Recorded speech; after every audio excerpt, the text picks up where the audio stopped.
Located a short ferry ride west of Seattle, Bremerton, Washington is a small-town, tranquil seaside haven. And for most of her adult life, 25-year-old Heather Kelso has called it home. Heather always brightened the room when she came in. She was really funny, had a pretty smile. She was always a nice person.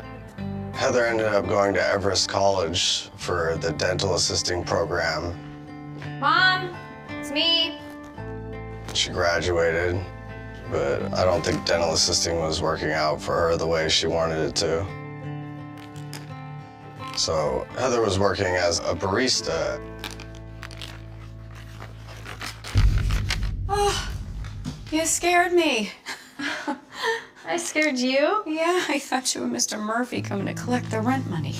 Well, here, this should cover it. Oh, I work a double today, so don't even worry about it.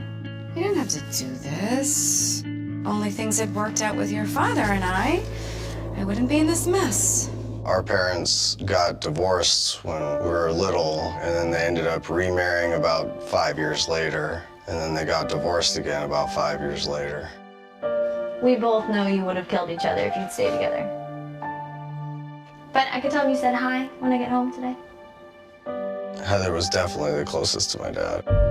She was living with him at the time. She loved him very much. All right, I gotta go. Oh, wait a minute, second. Take this casserole, will you? You can have it for dinner. Your father always loved my cooking too, you know. All right, thank you. Bye. That afternoon, as she heads to her father's house, Heather Kelso has no idea that her life is about to be turned upside down. Dad, I'm home. I have a surprise for you.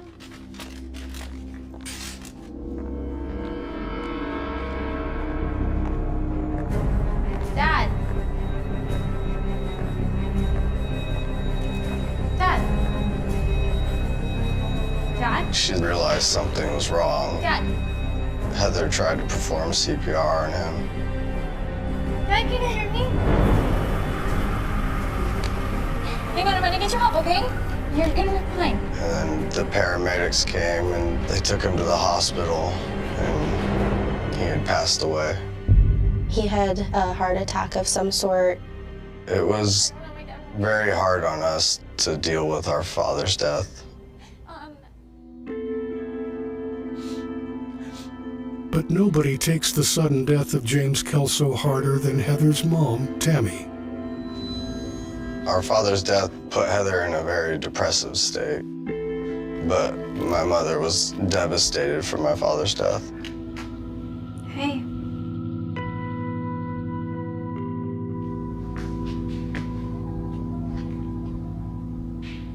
Mom, you can't keep doing this.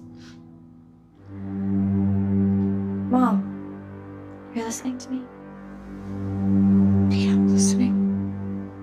My mom was already having problems, and we were worried about her.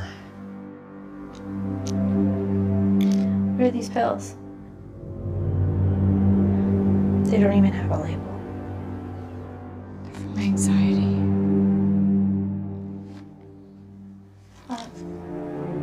Okay, we're gonna get through this, I promise. But months after her father's death, Heather struggles to move on too. She had a lot of guilt with just not being able to save her father. She always felt like she could have done more for him. Earth to Heather. You okay? Yeah, I'm just thinking about my mom. Any changes lately? No, it's just the same. Hey, let's do something. How about we go see a movie? Get out for a bit. It'll be good for you. Tonight? I don't know. Come on, it'll be fun. I'm not taking no for an answer. Okay. I guess it will be good to get out of the house. What's even playing these days? Coleman's Coffee House. It's for you, Heather. Hello? What? In May 2011, Heather is hit with another devastating loss after her mother is found unresponsive. She never wakes up. Our mother passed away about 6 months after our father had passed away. Dealing with those deaths back to back was traumatic for all of us. The trauma of losing both parents takes a heavy toll on Heather. Heather and I still lived in my dad's house for about 6 months after his passing.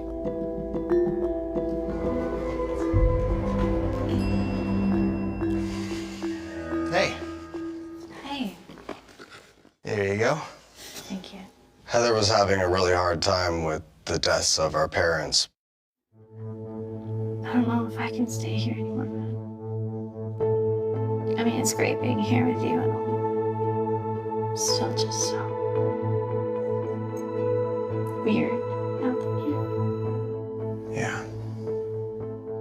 You know, a friend of mine sent me this listing for a place that's it's not too far from here. Rent's not too steep. Really? Yeah. Yeah, here, check it out. Looks nice. Seeking a fresh start, Heather Kelso relocates to a new neighborhood, and she's happy to discover old friends are just around the corner. I met Heather through my husband. They had been childhood friends. Well, I think that's the last of it. Do you need help with anything else? No, I think I'm good. When Heather moved in, I was super happy because I've been close to Heather again. Well, welcome to the neighborhood, Heather. Thank you. You gonna be okay here by yourself? I can swing by later if you need help emptying these No, boxes. I'll totally be fine. I'm gonna take my time with it. I might explore the neighborhood a little bit. Sounds like a great idea. Well, good luck. Thank you. But Heather's not alone for long.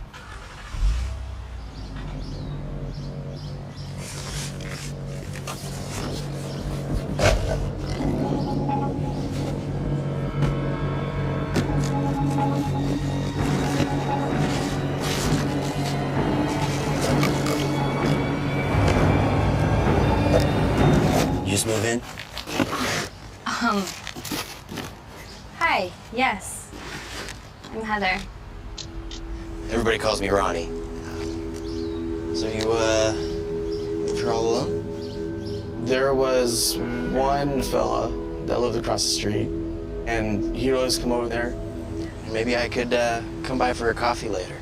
You know, kind of a welcome to the neighborhood thing. It's actually been a really long day, so I think I'm just gonna head inside and get some rest. Yeah, sure, of course. Beauty rest. Not that you need it or anything. Well, I really should be going.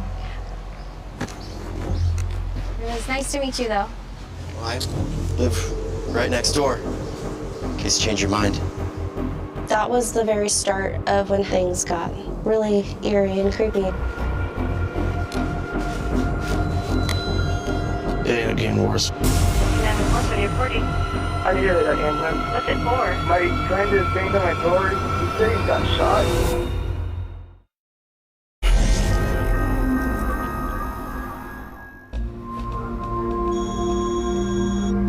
Despite settling into her new home, 25-year-old Heather Kelso can't seem to shake the loneliness of losing her parents.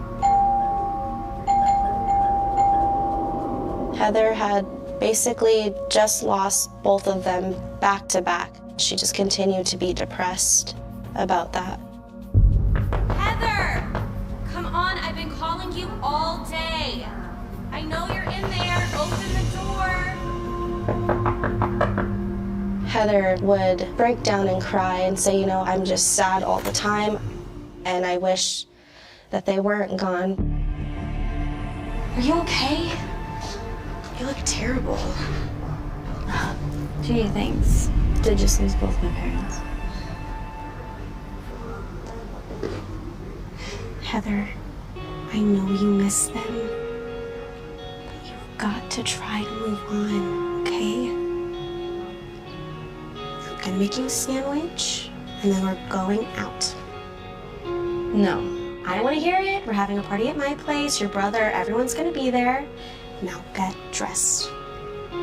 mean it. Okay. Good rest. But what begins as a reluctant night out ends in something more. It's gonna be fine. Heather, you came! Oh man, it's so great! It took some convincing, but she's here. So where is everyone? Oh, in here. Hey, come on. I'll catch up with you guys in a minute. You better.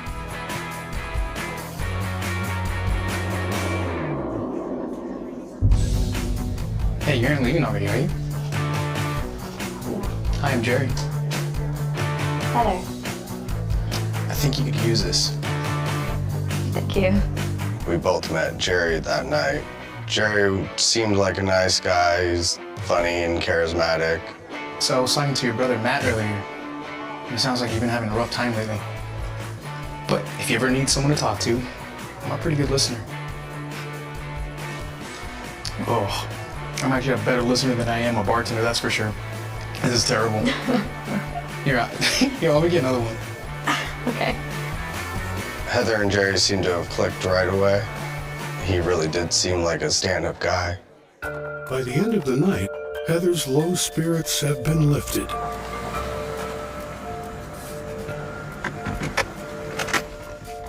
So that wasn't so bad, right? Did you have fun? I did. Thank you for convincing me. It was great. And when are you gonna see Jerry again? What? No, it wasn't. It wasn't like that. We were just talking. I know true love when I see it, so. Whatever. I'll call you tomorrow. Good night. Bye.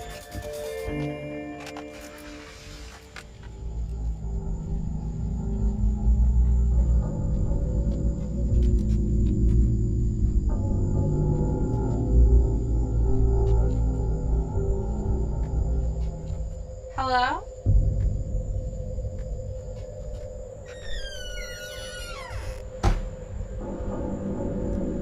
Anybody there?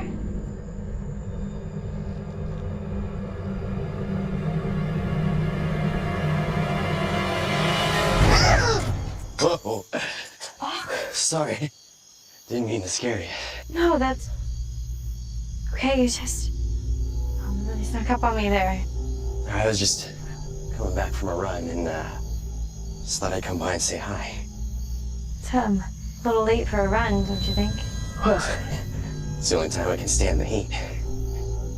Hey, you didn't happen to see anybody go in here? Because when I came home, the door was open, but I could have sworn that I locked it. Oh, no. I didn't see anyone then. That's not cool. Hey, you want me to walk in with you and make sure everything's okay? No. I'm sure I just forgot to lock it. I'm just one house down if you need me.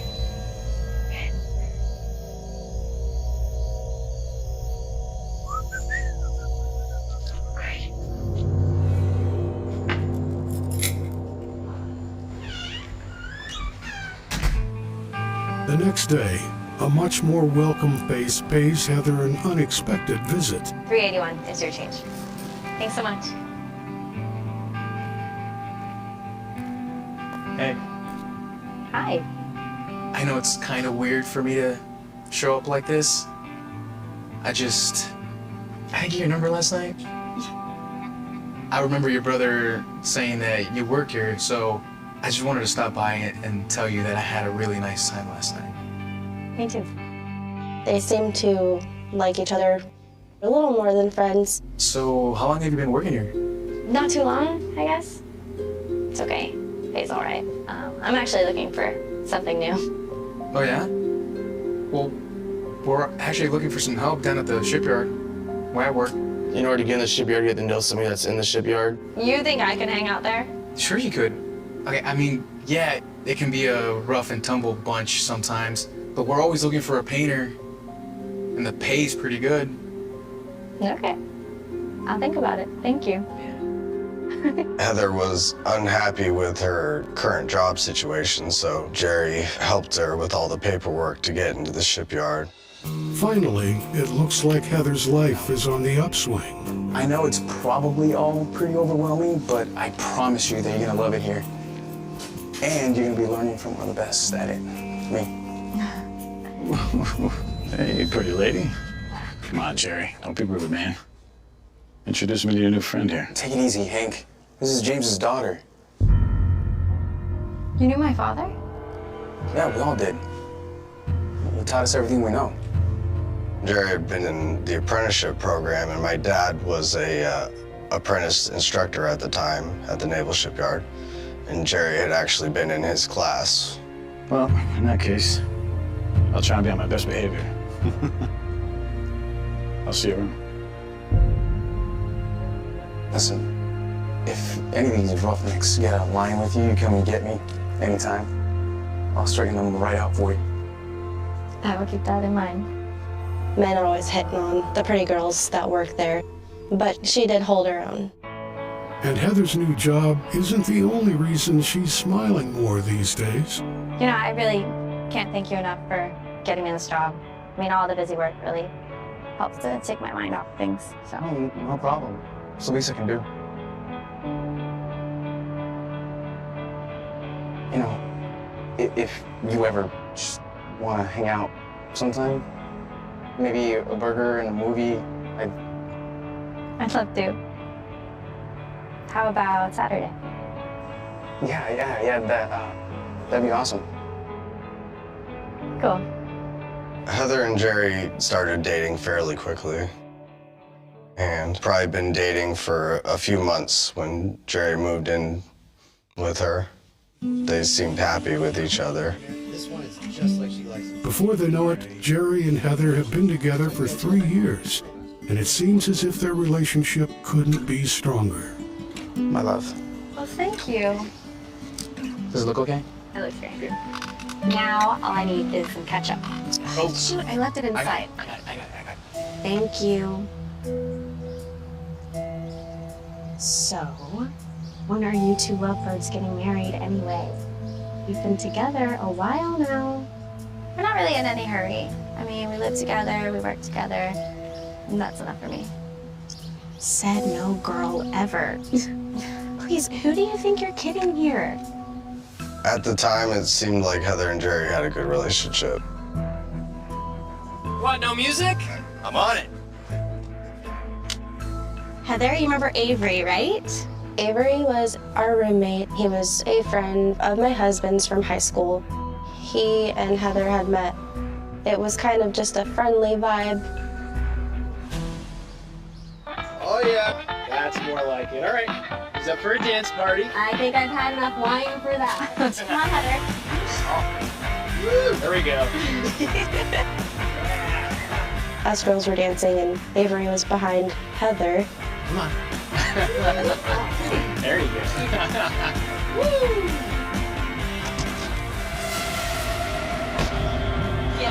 That's good. Jerry was just staring at Heather and Avery.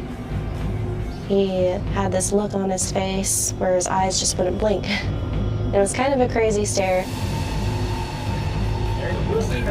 I kept looking over, like, what's going on with him? He was just staring.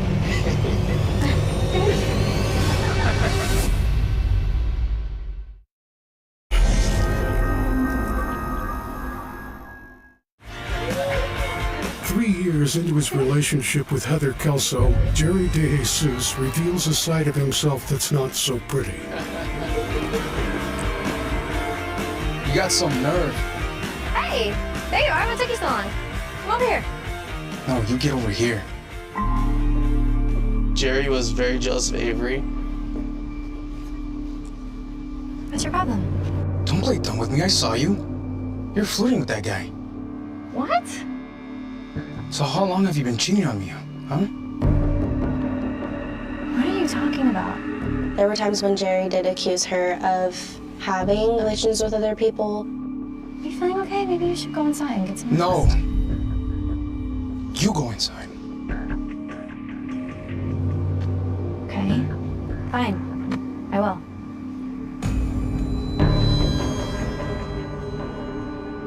Don't ever, embarrass me like that again. If I ever find out you're sleeping around behind my back, you'll be sorry. You could just see this death stare. If he knew that somebody even liked her, had any sort of interest, or just wanted to say hello, that would fuel a fire inside him. It would burn. And once Jerry's jealousy is ignited, he can't seem to cool off. Tell me who's on the phone! You're cheating on me, I know you are! No, I'm not! Who was it? Jerry, stop! There was an incident one night. I'm not doing anything! Call, who was that? My brother! I told you a million Brother, times! why would you do that to me? I didn't Why? do anything! Why? I didn't do anything! Listen to me, you're cheating on me, I know I'm you are! not! I wasn't sure of exactly what Jerry and her were arguing about. I just knew that there was yelling and it was really scary.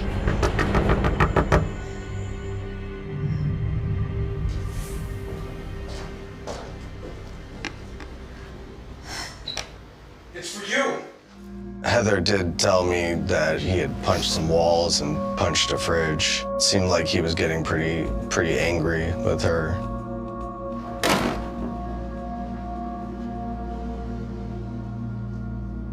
Are you okay? Where's Jerry?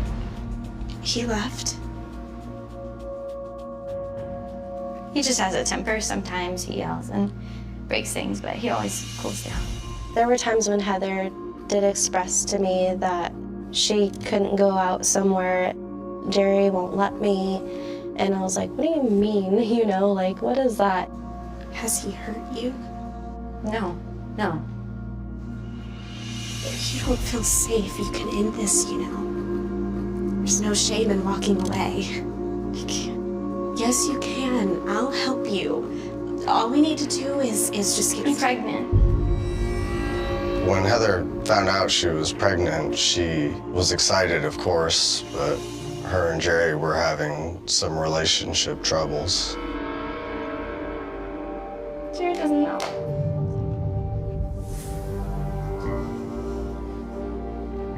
It's gonna be okay. Heather was going to be a mother, and I think Heather had the idea that when they had the baby, Jerry would calm down. Nervous but hopeful, Heather decides it's time to share her big news with Jerry. Hey, Hey, look, I just want to apologize for yesterday.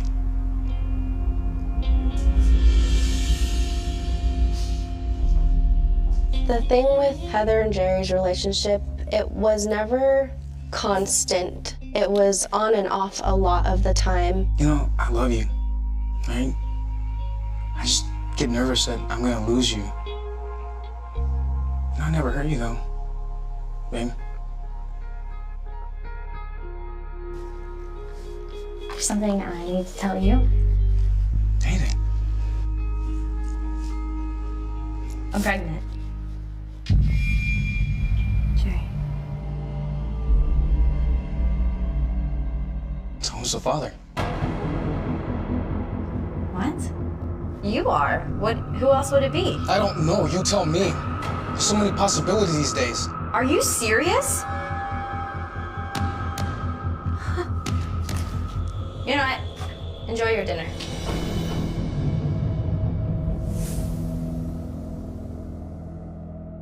But by the time she gives birth to their baby girl that fall, it seems like Heather and Jerry's relationship troubles are a ghost of the past. I feel like that brought a big light into their relationship. I didn't hear a lot about Heather and Jerry having any problems. They were both very excited. I put her down like 15 minutes ago, so she should be asleep for like the next hour or so. But I left a bottle in the fridge for her when she wakes up. Actually, let me show you how to use the bottle warmer real quick. Heather was like the best mom ever. It's super easy. All you do is put the bottle in and turn it on. Oh, that's my ride. I should be home by 6. If you have any questions or need anything, please call or text me. Okay? Thank you so much.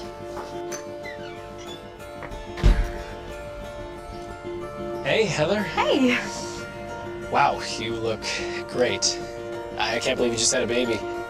Thanks. I'm so glad you guys could pick me up. Jerry had to leave really early this morning. Had to catch a babysitter up to speed. Hop in? Avery and her, it was always just friendly. Avery would compliment her just because he was a smooth, nice guy. But Heather and Avery's friendship continues to rub Jerry the wrong way.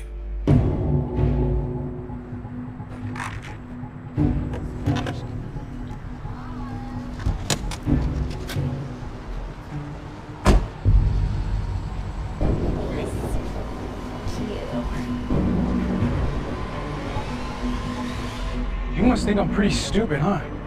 This is him, isn't it? This is a guy you've been seeing behind my back. Hey, okay, slow down. Nothing happened, man. Just a friendly carpool ride. Don't you dare talk to me, all right? This is between me and her, so back off, all right? Right, that's it. I think Heather becoming a new mother, in a sense, helped her build that backbone a little bit more, because it wasn't just about her. It was about her and her daughter at that point. I've had it. It's over. I want you to move out of my place immediately. What? You can't keep me out. Trudy and I are going to stay with my brother, and if you're not gone by the time I get home tomorrow, I am calling police.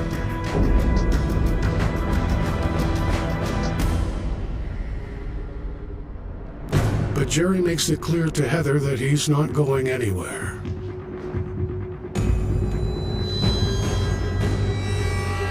What the hell are you doing here, Jerry? Did you hear me? I told you to get out. Well, I'm gonna get out. I just wanted to give you a message. Before I left.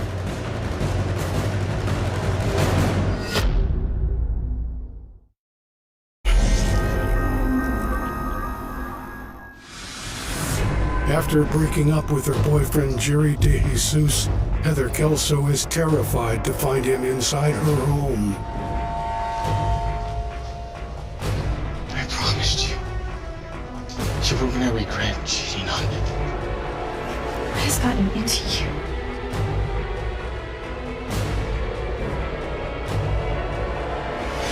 What, you wanna hurt me? He had pushed Heather against the wall. His hands were laid on her, too close to their child, who was just an infant. This isn't over. That was her breaking point.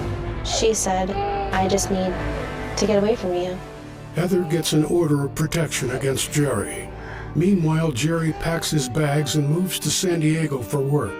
With her ex now over 1,000 miles away in California, Heather starts life over as a single mother. Heather was struggling with some money issues because she had to fend for herself, and so she put an ad out for a roommate. So that's basically the place. It's perfect. I love it. So, when can I move in?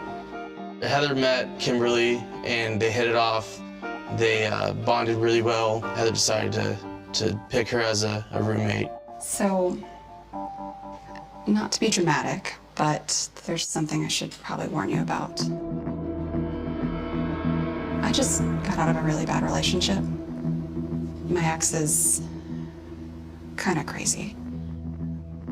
I just needed to get out, so here I am. Kimberly had a very violent situation where she had to, remove him from the picture. You're kidding. I just went through something so similar. He doesn't know where I am, and to be honest, it's probably for the best. They're both going through their own issues and they seem to get along very well. But while there's no drama inside the house, Heather and Kimberly have no idea there's trouble lurking on the outside.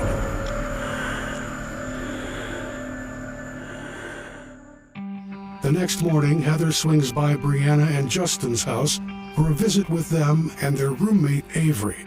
So how are you holding up? Doing good. Kimberly has been really great. I mean, who would have known? I would love having a roommate so much. Well, some roommates are better than others. Ouch. I am not that bad. For starters, I make a mean omelet. You want one? Avery liked her. He thought that she was like the hottest thing ever. I'm gonna go wake up Justin, because if we're talking breakfast, he's gonna want none. Heather told my wife, Brianna, that she thought that Avery was really cute. We're kind of like, is there something there? The more time Heather and Avery spend together, the closer they get. Heather was come down from a cold, and the babysitters had her baby because Heather was sick. Aww. You look like you're feeling better. Working on it. She just felt safe when he was hanging out there. Avery's been great though. He even brought me some soup. Wow. You got any single friends? Actually, I should probably heat that up for you. I'll be right back. You don't have to. But as she tries to move forward with Avery, Heather's past is never far behind. It's Jerry. What does he want? Hey, I'm back in town. I want to see you. Somehow, Jerry seemed to always be able to sneak his way into her life. And Heather was just kind of a loss. She was like, what do you want from me? Don't write back. I'm not. He knows he's not supposed to be texting me and that he can't come here. Thank you. Is everything okay? Yeah. I was just telling her I didn't want to get too close in case she's, contagious. I'm gonna be in my room if you need me. Okay. Good night. I don't care if you're contagious. Later that night, Kimberly receives her own unwelcome contact. No, I'm not telling you where I am. I don't want to see you anymore. It's over.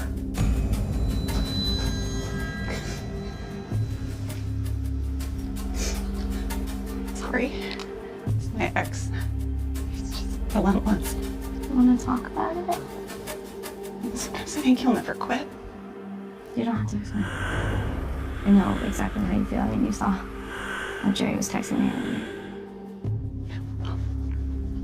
It's been a long day. I'm gonna head to bed. Good night. Everyone in the house goes to bed, but Heather has trouble sleeping.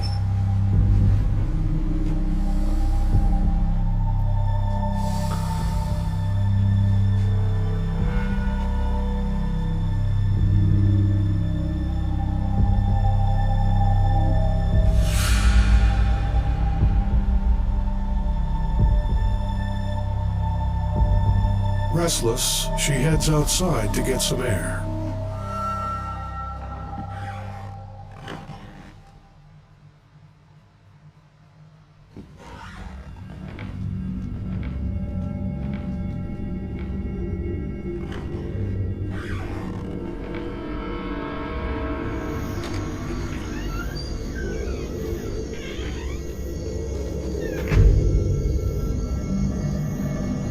There's a dark side of the house by the carport, and you can't see down there.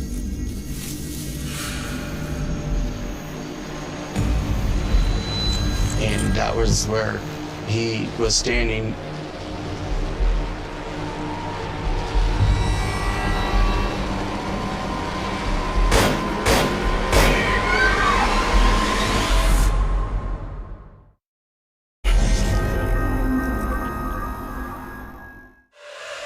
In the dead of night, Heather Kelso is ambushed and shot multiple times outside of her home by a masked gunman. She had been shot in both legs.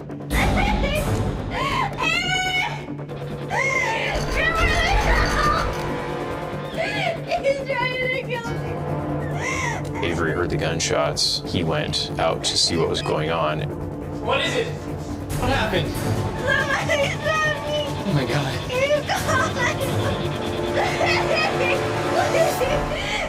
But the masked gunman isn't finished yet. Avery ran down the hallway to tell Kimberly to call 911, and as he was running down the hallway, he was shot. Bleeding and in shock, Avery manages to escape through a window and seek help. Me and my wife were sleeping, and I heard somebody banging on the door. I looked through the door and saw Avery with some blood on his face, and I thought maybe he got in a fight or something. So I opened the door, and all he could say is that everybody's dead, I've been shot, I called 911. 911, what are you reporting? I hear the ambulance. What's it for? My friend is banged on my door. He said he got shot, but I don't see a bullet hole, but he's bleeding everywhere. I told my wife to find out where he was shot at and to put pressure on it. You only know of one injury, right? Yeah, but there might be another one. And how do you know that? Because he was at my family friend's house that lives in the same park. Within minutes, police and paramedics arrive at the scene. While Avery is airlifted to the nearest hospital, officers make a gruesome discovery at Heather's house. When I arrived on scene, I was advised that Heather was deceased in her residence. She had been shot in both legs and also in the face. One of the cops told me that she was dead. And I just remember just crying because it just didn't make sense. I heard from Justin's mother that Heather was gone. She had been shot. I was more or less in shock. Remarkably, Heather's roommate Kimberly emerges uninjured, and she's able to give police one of their first leads. Now, Kimberly, were you able to get a look at the shooter? No. No, but it's got to be one of two men. Two men? Kimberly's ex piqued our interest early on. He had firearms, but Heather was likely the main target, being that she had been shot. And when police discover Heather had taken out a protection order against her ex, Jerry DeJesus, he quickly becomes a key person of interest. Interviews of several people provided information that Jerry's behavior towards Heather had become increasingly controlling, manipulative, and ultimately violent, causing her to get that protection order. But police don't have to go all the way to San Diego to find Jerry. Turns out, Jerry now lives less than 30 minutes from the murder scene. Are you Mr. DeJesus? Yeah. Jerry was working swing shifts, and he said that he'd gone to visit his friend who lived over by Heather after work. And I headed to Port Orchard for some food, a few beers. I got home a couple hours ago and fell asleep to a movie. Based on his weak alibi and his tumultuous history with Heather, police bring Jerry into the station for further questioning. I just don't know who could do this to her, man. She's been through a lot. She loves her. And my daughter wasn't there. Correct, she was not there.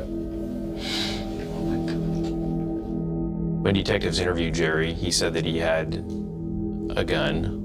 What type of pistol was it? It was a 9mm Smith & Wesson. All right. And how long ago did you purchase that? Gosh, this was 2 years ago. He said that he had a pistol, but he'd given it back to a friend. Was there ammo with it when you bought it? No, there was no ammo with it. And then, so did you buy some or buy a box? Yeah, I bought some. Do you know what kind they were? Like, I just know they were copper. Like I said, it's been months since I even looked at the gun. It's been under Heather's bed. Jerry's story changed in the fact that he also told us that he last saw the gun at Heather's and he thought it was in a case or a box. So there were some things with Jerry that just weren't adding up. Police obtain a search warrant for Jerry's house.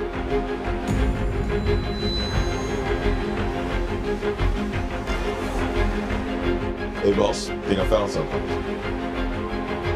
We discovered some ammunition, which was 9mm federal ammunition, and we were also aware that the shell casings at the murder scene were 9mm federal ammunition.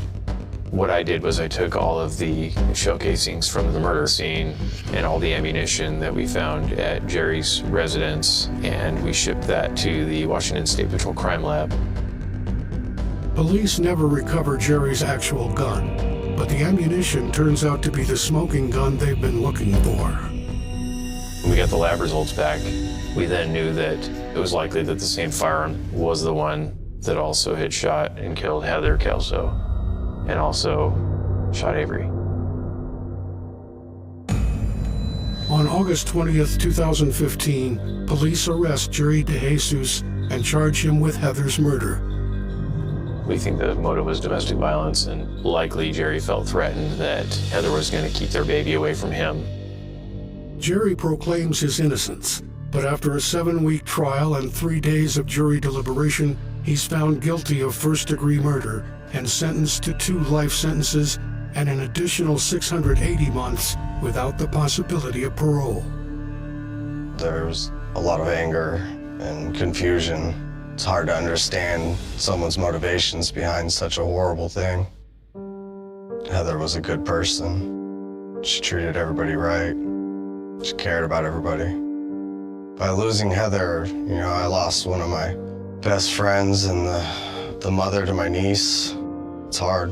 My niece, she's well taken care of and happy and healthy.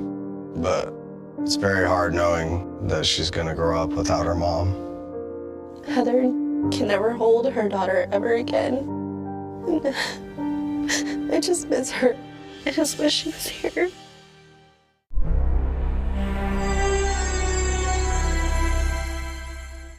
The little girl disappeared in the middle of the day. There was no dark alley, no abandoned highway, no storm, no cover of night. It happened under the summer sun in Bowling Green, Kentucky. July 24th, 1996. A 7-year-old girl named Morgan Jade Violi was outside the Colony Apartments, playing with her sisters and neighborhood friends.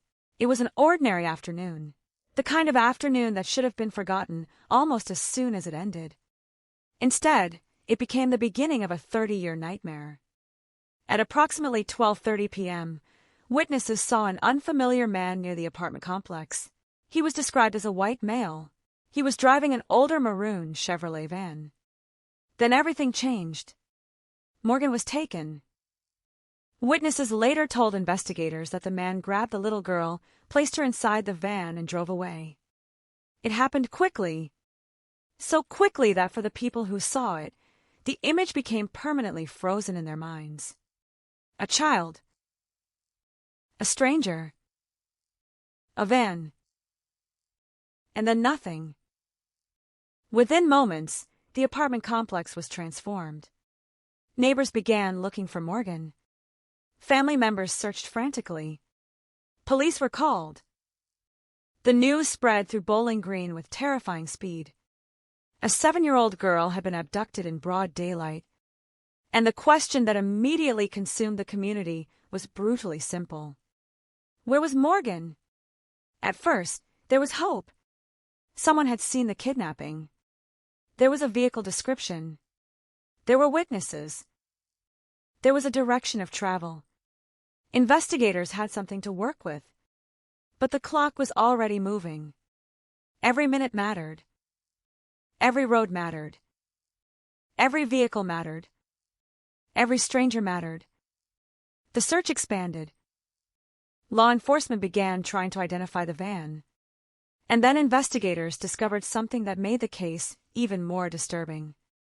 The maroon Chevrolet van had been stolen in Dayton, Ohio. It had not belonged to the person driving it. The vehicle had crossed state lines before Morgan disappeared. 2 days after the abduction, the van was found abandoned at a truck stop in Franklin, Tennessee, just south of Nashville. The vehicle was empty. Morgan was gone. Whoever had driven it was gone. But the van remained. And inside that abandoned vehicle, investigators found pieces of a mystery that would survive for decades. Forensic evidence was collected. Investigators examined the interior. They searched for fingerprints. They looked for fibers. They looked for anything that could explain what had happened to Morgan. One tiny piece of evidence would eventually become critical. But in 1996, science had limits. The evidence could tell investigators something had happened. It could not yet tell them exactly who was responsible. Meanwhile, the search for Morgan continued. The family waited. The community waited. Every passing hour brought more fear. A child had vanished from a place where children were supposed to be safe, and no one knew whether she was alive. Then, nearly 3 months later, the worst possibility became reality. On October 20th, 1996, human remains were discovered in Robertson County, Tennessee, near White House. The remains were believed to belong to Morgan. The little girl who had disappeared in Kentucky had been found in Tennessee. The distance between the two locations made the case even more haunting. Morgan had been taken from Bowling Green. The van had traveled south. It was later abandoned in Tennessee, and Morgan's remains were eventually discovered in the same state. The investigation now had a victim, but it still did not have a killer. There was no immediate arrest, no courtroom confession, no definitive suspect standing before investigators. Instead, there was an enormous unanswered question. Who had taken Morgan? And why? The FBI became heavily involved. Investigators worked through witness statements. They examined the van. They reconstructed the route. They studied the physical evidence. They tried to build a picture of the person witnesses had seen. Descriptions were collected. A composite image was developed. The suspect was believed to be a relatively young white man. But a description is not an identity. A sketch is not a name. And a name is not a conviction. The case began to slow. Then it stopped. Years passed. The investigation remained open, but the trail grew colder. The families of investigators changed. Police officers retired. Technology changed. The world changed. Bowling Green changed. Children who had once played outside the apartment complex grew into adults. The little girl at the center of the investigation remained 7 forever. Morgan's family did not get that luxury. For them, the calendar continued. Birthdays came. Holidays came. Anniversaries came. But Morgan did not. Her absence became part of the family's daily life. The case became one of those crimes that refuses to disappear. A cold case. A name in a file. A photograph preserved in evidence. A little girl's face remembered by people who had known her. And somewhere inside the investigation sat a piece of evidence that had already been collected. A piece of evidence that investigators had already touched, already examined, already preserved. But science had not yet reached the point where it could reveal what that evidence would eventually say. In March 1997, FBI forensic testing determined that a fiber found in Morgan's hair was consistent with material from the seat cushion of the stolen van. That was significant. It strengthened the connection between Morgan and the vehicle. But the person responsible remained unidentified. The evidence could connect the child to the van. It could not yet put a name behind the wheel. And so the case entered a long, painful silence. For nearly 3 decades, Morgan's killer remained unidentified. The community continued to live with the knowledge that someone had taken a child in broad daylight. Someone had driven away. Someone had known what happened. And somewhere, the person responsible had continued living. That possibility was perhaps the most frightening part, because the killer was not a ghost. He was a human being. Someone who had walked through the same world as everyone else.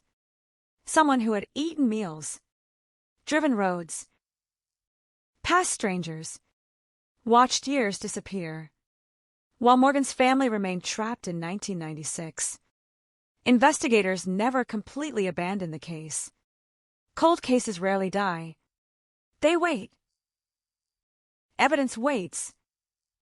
Old photographs wait. Witness statements wait. Boxes of physical evidence wait. And sometimes, technology catches up with the truth. For Morgan Violi, that moment would come almost 30 years after the day she vanished. By then, DNA technology had transformed criminal investigations. The creation and expansion of CODIS, the National DNA Database, gave investigators something they could not have fully exploited in 1996. An old piece of biological evidence could potentially become a new lead. A profile that once meant nothing could suddenly mean everything. The evidence from Morgan's case was re-examined. Investigators returned to material that had been collected decades earlier. And this time, they had tools that did not exist when Morgan was alive. The past was being reopened. Not through a new witness. Not through a forgotten confession. Not through a lucky tip. Through science. The investigation began moving again. A strand of hair. A piece of evidence. A profile. A database. And eventually a name. Robert Scott Froberg. For nearly 30 years, that name had not been publicly attached to Morgan Violi's disappearance. Then investigators connected him to the evidence. Froberg was already incarcerated in Alabama on unrelated charges. He was not a mysterious man who had vanished from the world. He was already behind bars. And that fact transformed the investigation. The man authorities believed was responsible for Morgan's kidnapping and death had apparently been living in the criminal justice system for years. The question now became something far more immediate. Would he talk? In February 2026, investigators traveled to Alabama to interview Froberg. Nearly 30 years had passed since Morgan was taken. Nearly 30 years since the maroon van disappeared from the streets of Bowling Green.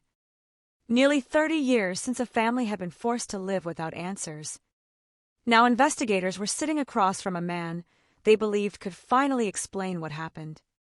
The interview would become the turning point. According to federal prosecutors, Froberg confessed to abducting Morgan. He described stealing the van. He described traveling through the region. He described stopping in Bowling Green. And he admitted taking Morgan. The case that had remained frozen for decades suddenly began to move with terrifying speed. The unanswered questions of 1996 were being confronted in 2026. But the confession did not make the story easier. It made it darker. Because investigators now had an account of what happened to Morgan after the van left Bowling Green. According to the federal criminal complaint, Froberg admitted driving Morgan into Tennessee. He admitted that she was crying and screaming. He admitted lying to her, telling her he was taking her to her father. And then, according to prosecutors, he admitted killing her. For 30 years, Morgan's family had lived with uncertainty. Now they had answers. But answers do not erase time. They do not return a 7-year-old girl. They do not restore the childhood that should have followed. They do not erase the image of a family waiting for someone who would never come home. The cold case had finally broken. The mystery had finally acquired a name. And the man investigators believe responsible was no longer an unidentified figure in an old composite sketch. He was Robert Scott Froberg. But the case was not over. Because a confession is not the same thing as a conviction. And in a federal courtroom, the story that began with a little girl disappearing beneath the Kentucky sun was about to reach its final legal chapter. On February 26, 2026, federal authorities filed a criminal complaint charging Froberg with kidnapping resulting in death. The announcement sent shock waves through Bowling Green. For decades, Morgan's abduction had remained an open wound. Now, after almost 30 years, investigators were finally able to say they had identified the man responsible. But Morgan's name remained at the center. Not the suspect. Not the investigation. Not the headlines. Morgan. A 7-year-old girl who had walked outside on an ordinary July afternoon. A child who should have grown up. A daughter. A sister. A friend. A little girl whose life ended before she ever had the chance to become the person she was meant to be. And as the investigation moved toward court, one fact stood above everything else. The evidence had waited. The family had waited. The community had waited. And the truth had waited. For almost 30 years. Now the waiting was finally coming to an end. The courtroom would eventually provide an ending to a case that had refused to end. But before that happened, investigators had to confront the evidence that had survived almost 3 decades. Evidence does not forget. It does not age the way people do. A photograph remains a photograph. A fingerprint remains a fingerprint. A fiber collected in 1996 can still be sitting inside an evidence file decades later, waiting for technology to become capable of telling investigators what it could not tell them before. And in Morgan Violi's case, that principle would become critical. When Morgan disappeared on July 24, 1996, investigators did what investigators were expected to do. They collected evidence. They interviewed witnesses. They searched the stolen maroon Chevrolet van. They followed leads. They tried to reconstruct the route taken by the person who had abducted the child. But the technology available to investigators at the time could not provide the answer they needed. There was no instant database match. There was no modern forensic pipeline capable of turning every trace into an identity. There was only evidence. And evidence without a suspect can remain silent for years. The stolen van had been recovered in Franklin, Tennessee, approximately 2 days after Morgan's abduction. That fact mattered. The vehicle was not simply another abandoned car. It was the vehicle witnesses had associated with Morgan's kidnapping. Investigators had reason to believe that the van had been used during the crime. Inside that vehicle, they found physical evidence. Among it was a fiber discovered in Morgan's hair. Testing in 1997 determined that the fiber was consistent with material from the seat cushion of the van. It was another piece of the puzzle. Morgan had been connected to the vehicle. The vehicle had been stolen. The vehicle had been driven away from Kentucky. And Morgan's remains were later found in Tennessee. The geography told part of the story. But geography could not identify the person responsible. For the people investigating the case, that distinction was everything. They knew what had happened. They knew a child had been abducted. They knew she had died. They knew the stolen van was connected to the crime. But they did not know the name of the man who had taken her. That name would remain hidden. And as the years passed, the investigation became a race against time. Witness memories fade. People move. Records disappear. Technology changes. Investigators retire. Sometimes the person who knows something dies before investigators ever learn what that person knew. Cold cases are built from these losses. They become increasingly difficult with every passing year. Yet Morgan's case never disappeared entirely. The image of the 7-year-old remained. Her name remained. Her family continued waiting for justice. And the investigators who inherited the case had something that many cold cases do not. Physical evidence. Evidence preserved from the original investigation. Evidence that could potentially be examined again as forensic science advanced. The passage of time had not destroyed everything. In some ways, time had created an opportunity. Because DNA technology was changing rapidly. What investigators could do in the 1990s was dramatically different from what they could do decades later. Modern forensic methods could revisit biological material. DNA profiles could be compared against databases.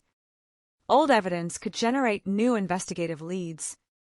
And a case that had been silent for years could suddenly begin speaking.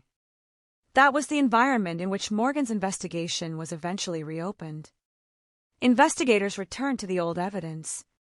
They examined what had been collected in 1996. They looked again at what earlier investigators had already seen. The question was no longer simply, what happened? That question had been asked for decades. The new question was more precise. Who left this evidence behind? That distinction changed everything.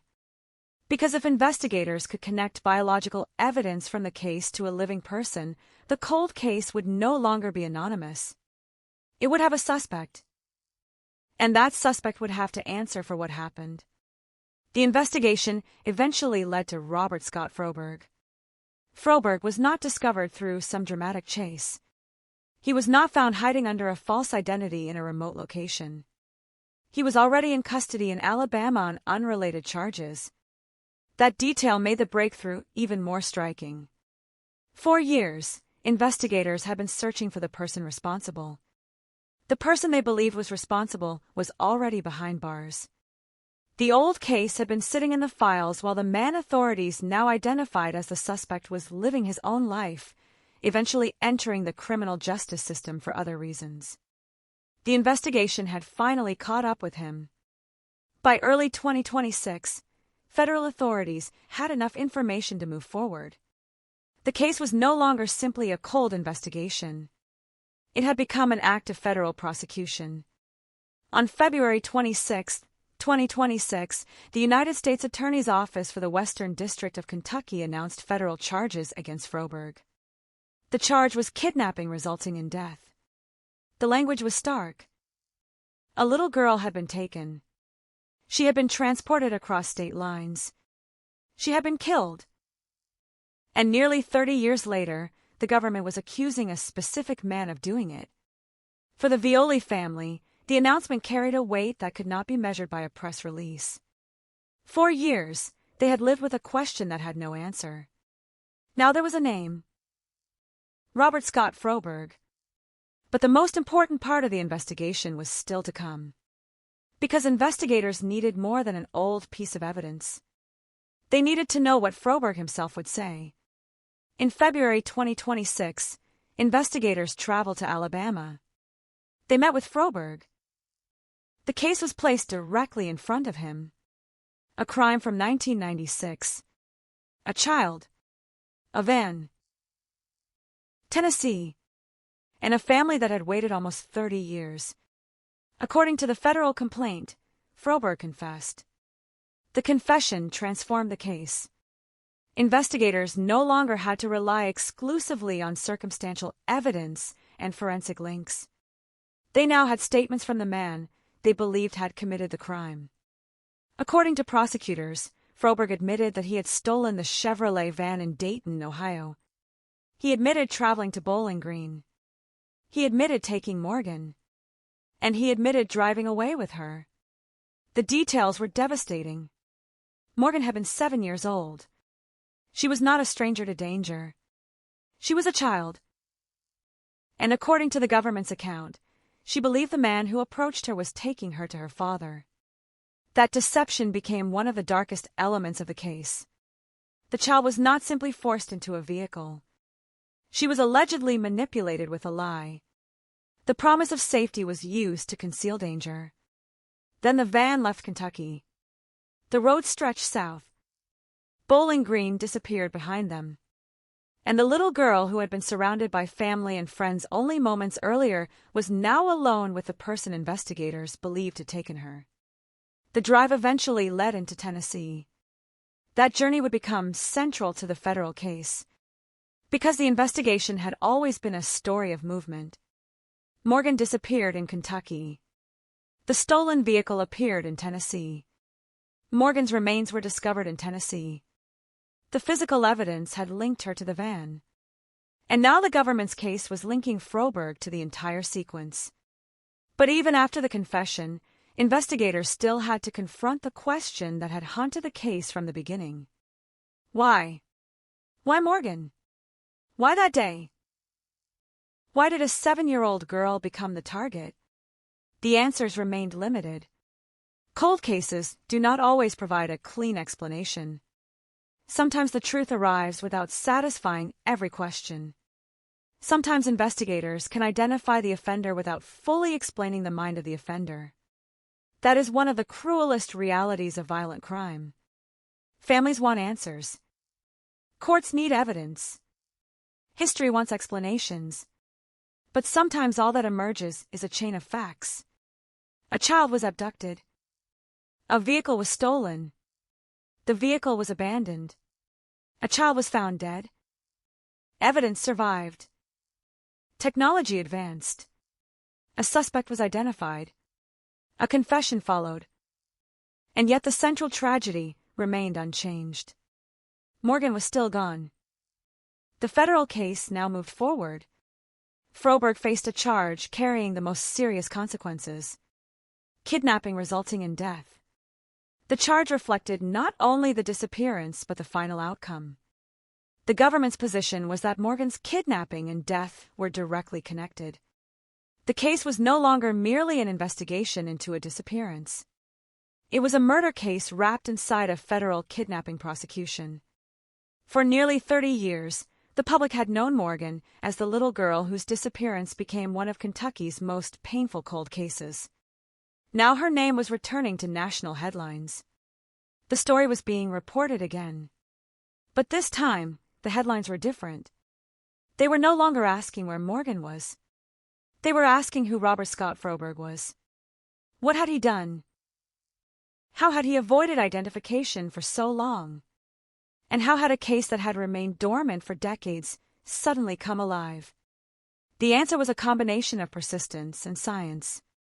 Investigators had not forgotten the evidence. They had waited for better tools. That patience mattered. Because in a cold case, time can be both enemy and ally. Time destroys memories. But time also creates technological breakthroughs. The evidence that could not identify a suspect in 1996 might become powerful decades later. That is precisely what happened here. The investigation did not need a new crime scene. It needed to return to the old one. It needed to look at the past with the tools of the present. And when investigators did that, the case began to move. For Morgan's family, however, the legal process could not erase the years that had already passed. 30 years is not a statistic when you are waiting for someone. 30 years means childhoods that disappeared, family members who grew older, faces that changed, homes that changed, a world that moved forward without Morgan. Her sisters grew older. The community changed. The apartment complex became part of history. The roads remained. The truck stop remained part of the landscape. Tennessee remained where the investigation had eventually led. But Morgan herself remained 7 years old. That is what time does to a child who dies young. Everyone else ages. The child does not. And when Morgan's name returned to the headlines in 2026, the public was confronted with the same photograph that had been used for years. A little girl. A face from another era. A child frozen in time. The contrast was almost unbearable. The photograph showed a 7-year-old. The defendant was an adult man. The case had crossed nearly 3 decades to bring them into the same courtroom. And now the legal system had to determine what would happen next. Froberg had been charged. The evidence had been presented. Investigators had obtained a confession. But there was still a final question. Would he accept responsibility? Would he plead guilty? Or would the case move toward a trial? For Morgan's family, the answer mattered. A trial could force them to hear the evidence again. A trial could bring years of memories into a courtroom. A guilty plea could provide a different kind of ending. Not peace. Not restoration. But accountability. The federal case continued, and the world waited to see what Robert Scott Froberg would do. The man authorities believe had taken Morgan in 1996 now stood at the center of a case that had outlived decades of investigators, technologies, and headlines. The little girl's disappearance had once seemed like a mystery with no ending. Then evidence survived. A database expanded. A suspect was identified. An interview took place. A confession emerged. And suddenly, the case that had been frozen for almost 30 years was moving toward a courtroom. But even then, the most painful question remained. What would justice look like for a 7-year-old girl who had been denied an entire lifetime? The answer would come not from the evidence room, not from the old van, not from a forgotten witness. It would come from a man sitting before a federal judge. And when that moment arrived, Morgan's name would once again be spoken inside a courtroom. Not as a missing child, not as a cold case victim, but as the 7-year-old girl whose family had waited nearly 30 years to hear the person responsible finally acknowledge what he had done. By the time Robert Scott Froberg stood at the center of the federal case, almost 30 years had passed since Morgan Violi vanished. 30 years. A number large enough to transform an entire generation. Children who were alive when Morgan disappeared had become adults. People who had once followed the search on television had grown older. Investigators who had walked through the original crime scene had retired. But the case had not disappeared. It had simply waited. And now, in 2026, the evidence that had survived the decades was being brought back into focus.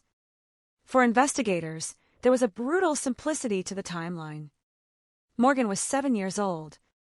She disappeared on July 24, 1996. A stolen maroon Chevrolet van was connected to her abduction. The van was recovered 2 days later at a truck stop in Franklin, Tennessee. Morgan's remains were discovered nearly 3 months after her disappearance. The original investigation produced physical evidence, but it did not produce an arrest. The case became a cold case. And for decades, that was the phrase attached to Morgan's name. Cold case. As though the passage of time had somehow lowered the temperature of the crime. But there was nothing cold about what happened to the people left behind. For Morgan's family, the case was never cold. It was present. It was personal. It existed in every unanswered question. Every birthday. Every family gathering. Every photograph. Every moment when someone wondered what Morgan might have looked like at 20. At 30. At 40. What would she have become? Would she have gone to college? Would she have married? Would she have had children? Would she have called her family on ordinary evenings just to talk? Those questions could never be answered. Morgan's future had been taken away before it had even begun. And yet the investigation continued to preserve one possibility.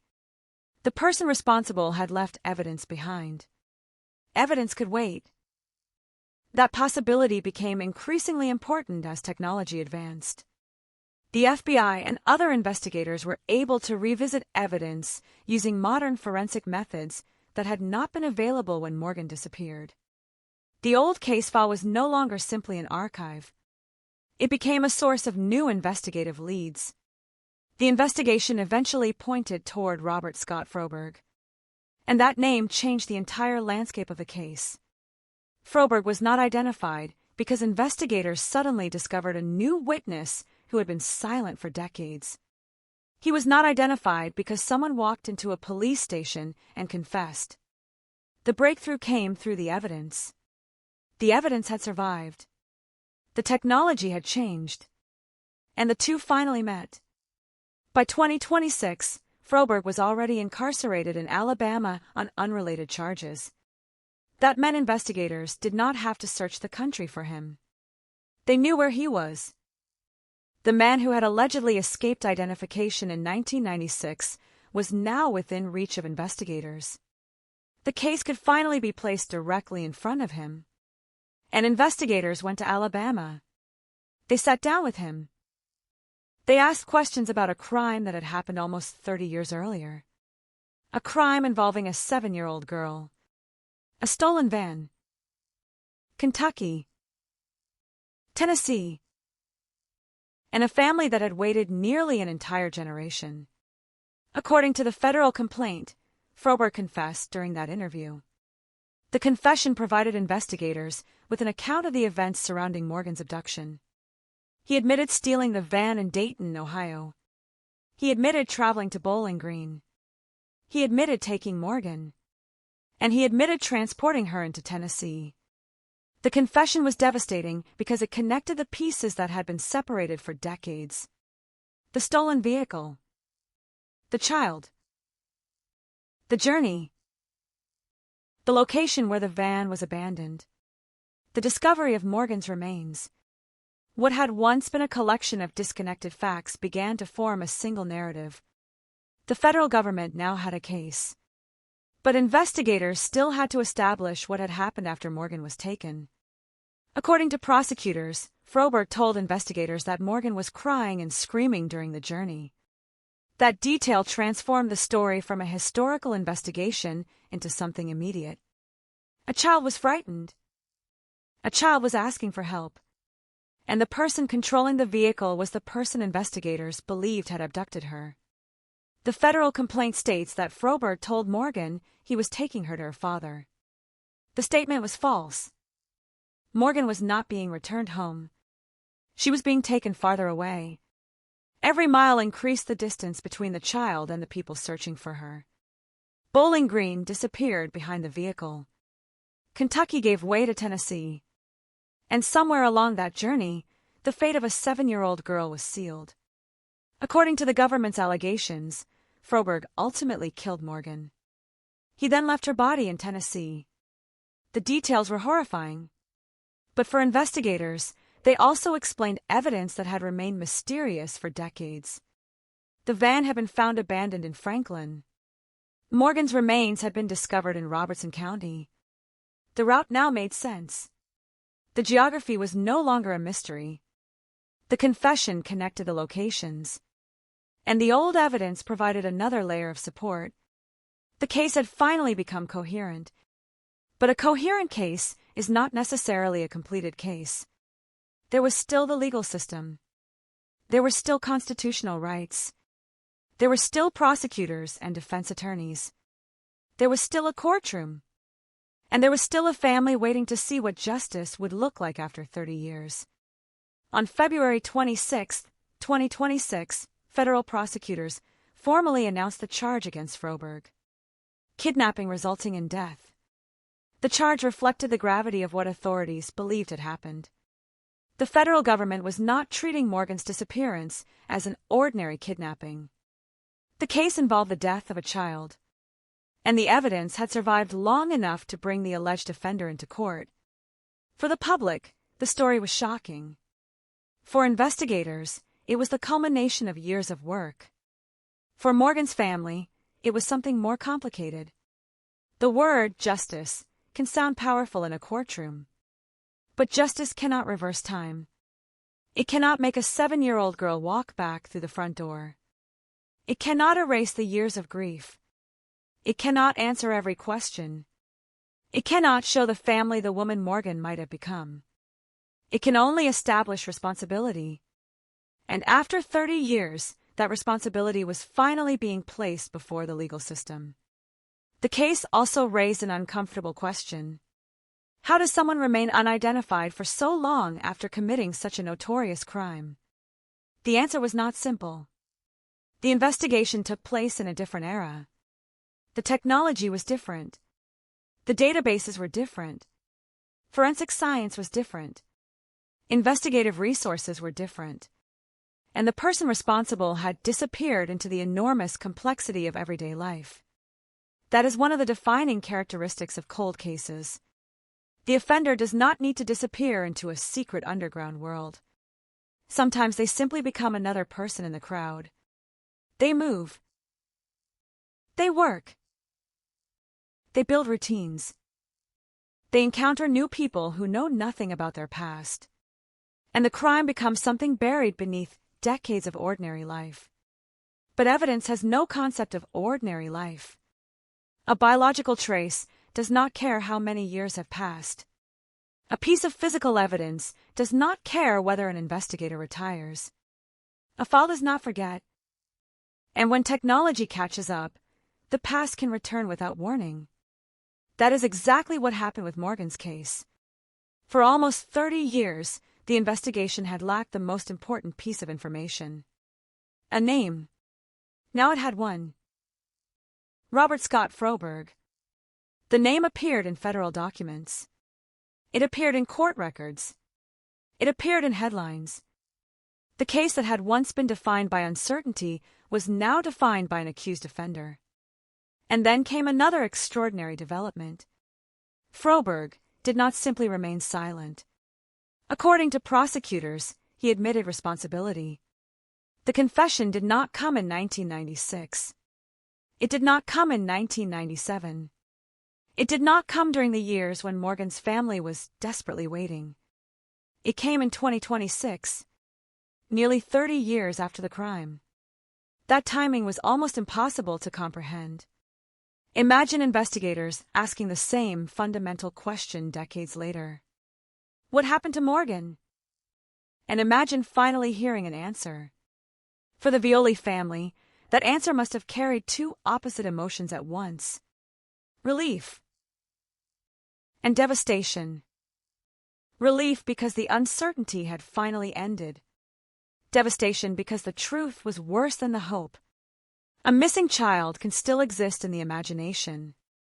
A family can still imagine a door opening, a telephone ringing, a stranger arriving with news, a child walking home. Death ends those possibilities.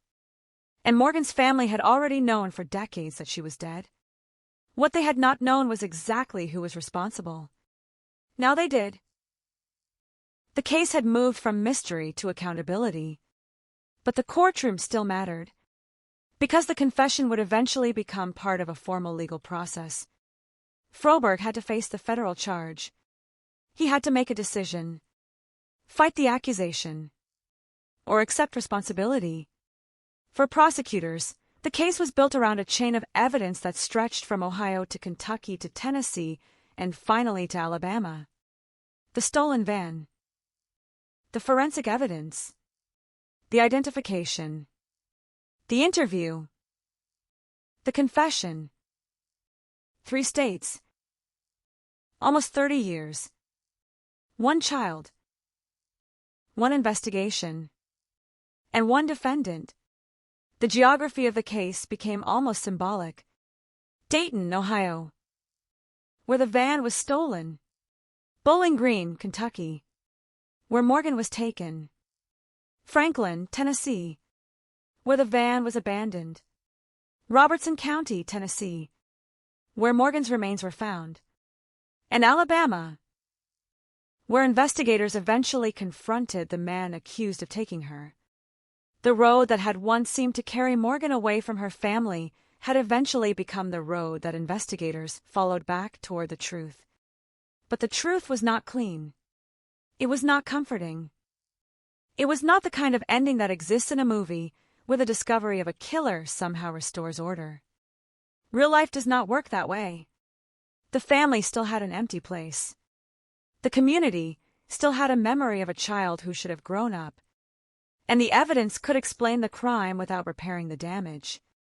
That distinction matters, because cold cases are often described as puzzles. But they are not puzzles. They are lives. Every piece of evidence represents something that happened to a real person. Every date represents a day someone was alive. Every photograph represents a person who had a future. And Morgan's future ended on a summer afternoon in 1996. For years, investigators could do little more than preserve what remained. Then science changed. The evidence spoke. A suspect emerged. A confession followed. And the federal government moved forward. The next stage would take the case into the courtroom. That was where the question would no longer be simply what happened. It would be whether Robert Scott Froberg would formally accept responsibility for it. On July 22, 2026, that question was answered. Froberg pleaded guilty to kidnapping resulting in death. After almost 30 years, the legal system finally received the admission that investigators had spent decades trying to obtain. The case that began with a child disappearing from an apartment complex had reached its most definitive moment. A guilty plea. No jury needed to determine whether the kidnapping occurred. No trial was required to force the government to reconstruct every detail before a courtroom. The defendant had accepted responsibility. For Morgan's family, the words carried a weight that no headline could capture. 30 years of waiting. 30 years of unanswered questions. 30 years of wondering whether the person responsible would ever be identified. Now there was a guilty plea. But even that moment did not erase the past. Morgan was still gone. The photograph was still from 1996. The family still had memories that could not be replaced. And the community still carried the knowledge that a child had been taken from an ordinary afternoon and never returned. The guilty plea provided something that the investigation had lacked for decades. Finality. Not emotional closure. Not healing. Not a restoration of a life Morgan should have lived. But legal finality. The person responsible had finally acknowledged the crime, and the case had moved from an unsolved mystery into the record of American criminal justice. Yet one haunting element remained. For nearly 3 decades, the evidence had been waiting in silence. A fiber, a vehicle, a forensic trail, a preserved case file. The investigators who first worked the case could not know how long the wait would be. They could not know that the answer would come almost 30 years later. They could not know that the man responsible would eventually sit in custody while investigators confronted him with the past. But the evidence had endured, and that is why Morgan's story matters beyond the courtroom. It is a reminder that a cold case is not necessarily a dead case. Sometimes the truth is not gone. Sometimes it is simply buried beneath time. And sometimes, after decades of silence, the smallest surviving trace can become the thread that pulls an entire investigation back into the light. Morgan was 7 years old when she disappeared. She should have grown older. She should have watched the world change. She should have experienced decades of ordinary life that most people never think twice about. Instead, those decades became the length of the investigation into her death. 30 years passed. But the case never truly disappeared. It waited. And finally, the waiting ended with a name, a confession, and a guilty plea. For the Violi family, there would never be a perfect ending. There could only be the truth. And after almost 30 years, the truth finally had a voice. There was one final irony in the story of Morgan Violi. For almost 30 years, investigators have been searching for the person responsible. Then, when they finally found him, he was already behind bars. Robert Scott Froberg was not living beyond the reach of law enforcement. He was not hiding in some remote cabin. He was not using a secret identity in another country. He was serving a lengthy sentence in Alabama. The man investigators believed had taken Morgan had spent years inside the prison system, while the investigation into her death remained unresolved. And the deeper investigators looked into Froberg's history, the more disturbing the timeline became. His connection to the criminal justice system did not begin with Morgan.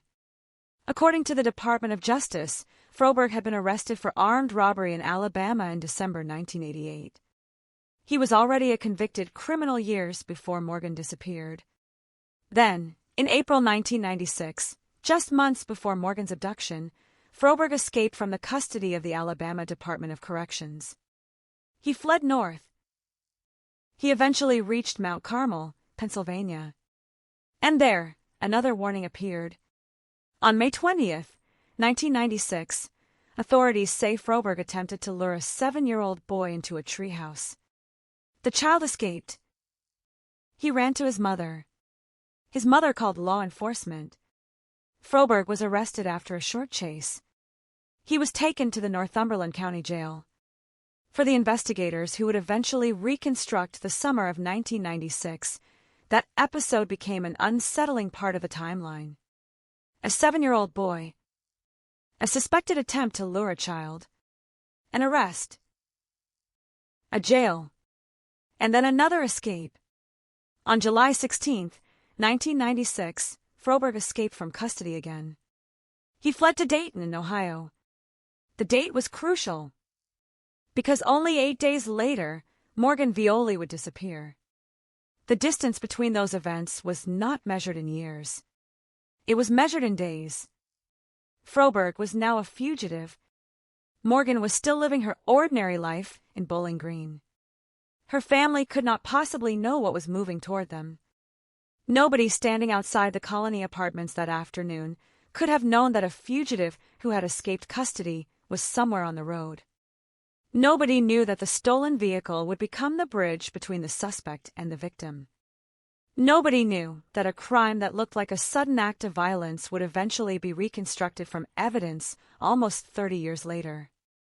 On July 23, 1996, according to federal prosecutors, Froberg stole a maroon Chevrolet van near his parents' residence in Dayton. The van would become one of the most important objects in the entire investigation. It was not merely transportation. It became a moving crime scene. A vehicle that crossed state lines. A vehicle connected to Morgan.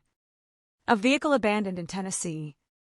A vehicle that would eventually contain evidence capable of pointing investigators toward the man who had taken it. After stealing the van, Froberg headed south. His destination, according to investigators, was Huntsville, Alabama. But the journey changed when he exited Interstate 65 in Bowling Green, Kentucky. That exit altered the course of Morgan's life. Froberg drove toward the Colony Apartments. There were children outside. Morgan was there. Her sisters were there. Friends were there. It was the kind of ordinary summer scene that exists in thousands of American neighborhoods. Children playing. Families nearby. Cars moving through the streets. Nothing about the afternoon suggested that something catastrophic was about to happen. Then a stranger appeared. According to the federal complaint, Froberg first attempted to abduct one of Morgan's friends. The girl managed to escape his grasp. That moment lasted only seconds. But it was enough to change everything. Froberg then turned toward Morgan. He grabbed the 7-year-old girl. And according to the government's account, he threw her into the stolen van. The vehicle moved. Morgan was gone. For the people at the Colony Apartments, the world changed instantly. A child had disappeared. A witness had seen the abduction. The vehicle had been identified. And the police were called. The investigation began almost immediately. But the man responsible was already moving south. He had a stolen vehicle. He had a head start. And he had taken Morgan away from the place where she was known. The highway became the next chapter. Interstate 65. South. Kentucky. Then Tennessee. The same road that carried thousands of ordinary travelers that day also carried a 7-year-old kidnapping victim. Nobody on the highway knew. Nobody knew what was happening inside the van. Nobody knew that Morgan's family was beginning the frantic search for her. Nobody knew that the vehicle would eventually be abandoned. And nobody knew that the person driving it would remain unidentified for nearly 30 years. According to federal prosecutors, Froberg exited Interstate 65 at the White House, Tennessee exit.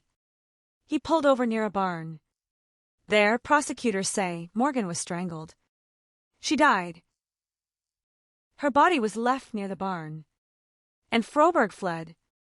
The violence that had begun in broad daylight in Kentucky ended in Tennessee. Then came silence. The van was abandoned. Morgan was missing. And the person responsible disappeared. 2 days later, the stolen maroon Chevrolet van was found south of Nashville. Investigators searched it. They collected evidence. They documented what they could. But Morgan was not inside. The vehicle had become the closest thing investigators had to a witness. It could not speak. But it could preserve traces. A fiber. A hair. A connection. Something from the victim. Something from the vehicle. Something that could remain hidden until science caught up with the crime. Investigators did not know that at the time. They simply knew they had found the vehicle. And somewhere inside that vehicle might be the answer. The search for Morgan continued. Then, on October 20th, 1996, human remains were found near White House, Tennessee. The remains were Morgan's. The search was over. But the investigation was not. For the family, the worst possibility had become reality. Morgan would not be coming home. The case now changed from a missing child investigation to a homicide investigation. The pressure increased. Who had taken her? Who had driven the van? Who had abandoned it? Who had left Morgan near the barn? Investigators had witnesses. They had the vehicle. They had physical evidence. They had a body. But they did not have the offender. That missing piece would haunt the case for decades. In the months that followed, investigators worked to identify the person witnesses had seen. Descriptions were developed. Leads were investigated. The van was examined. The route was reconstructed. Every possibility had to be considered. But the case did not produce the breakthrough investigators desperately needed. Years passed. The calendar moved into a new century. 1997 became 1998. The 1990s became the 2000s. Then the 2010s. Then the 2020s. The world around Morgan's case changed beyond recognition. Cell phones became smartphones. The internet transformed communication. Digital cameras replaced film. DNA databases expanded. Forensic science advanced. But Morgan remained connected to a crime committed before many of those technologies existed. The investigation survived because the evidence survived. And eventually, that evidence was tested again. The Department of Justice later explained that advances in DNA processing and the creation of CODIs provided investigators with new opportunities to revisit old evidence. The FBI laboratory tested a hair recovered from the abandoned van. The result was an association with Robert Scott Froberg.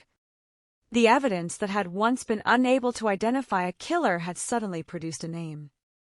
That moment was the true turning point. Not a dramatic chase. Not a mysterious phone call. Not a confession from a stranger. A laboratory result. A scientific connection. A name. Robert Scott Froberg. Investigators now had a suspect who could be placed within the timeline. And his history made the discovery even more disturbing. He had escaped from custody. He had fled to Pennsylvania. He had been arrested after the incident involving a 7-year-old boy. He had escaped again. He had traveled to Dayton. He had stolen the maroon van. And the following day, Morgan disappeared. The timeline was no longer an abstract collection of dates. It was a sequence. Escape. Flight. Vehicle theft. Bowling Green. Morgan. Tennessee. Death. Abandonment. Then almost 30 years of silence. For investigators, the next step was clear.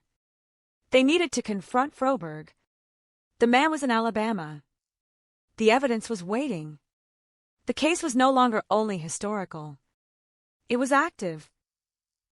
Investigators traveled to Alabama in February 2026. They sat across from Froberg, and they asked him about the past. The room must have carried an extraordinary weight. Almost 30 years earlier, Morgan had disappeared. Now the person investigators believed was responsible was sitting in front of them. The little girl was no longer missing. Her remains had been found decades ago. The stolen van was long gone from the streets. The original witnesses were older. The investigators had changed. But the questions remained exactly the same. What happened to Morgan? Who took her? Where did the van go? What happened in Tennessee? And who was responsible? According to the federal complaint, Froberg answered. He confessed to driving Morgan into Tennessee. He confessed to strangling her. He confessed to causing her death. For investigators, the confession was the moment when 3 decades of uncertainty collapsed. The evidence had pointed toward him. Now, prosecutors had his own admission. The old cold case had become a prosecution. And the story moved from the evidence room to the federal courthouse. On February 26, 2026, a federal criminal complaint and arrest warrant were filed against Froberg. The following day, federal authorities publicly announced the charges. The words were devastating. Kidnapping resulting in death. Morgan's name was once again on the front pages. But this time, the headlines were different. 30 years earlier, the public had asked, "Where's Morgan?" Now the question was, who was responsible? The answer, according to federal authorities, was Robert Scott Froberg. The case had finally acquired the one thing it had lacked since 1996. A defendant. But the legal process had only begun. A criminal complaint was an allegation. A defendant remained entitled to due process. The government still had to prove its case unless Froberg chose to resolve it through a guilty plea.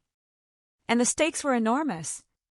Under federal law, the kidnapping resulting in death charge carried the possibility of life imprisonment or the death penalty. There was no parole in the federal system. The case therefore moved forward with consequences measured not in years, but in the remainder of a human life. For Morgan's family, however, punishment was only one part of the story. The more difficult question was what it meant to finally hear the truth. 30 years earlier, the family had been forced to live with uncertainty. They knew Morgan was gone. They knew she had been murdered. But for years they did not know who had taken her. That uncertainty created its own kind of fear. Because an unidentified offender can feel like a shadow over an entire community.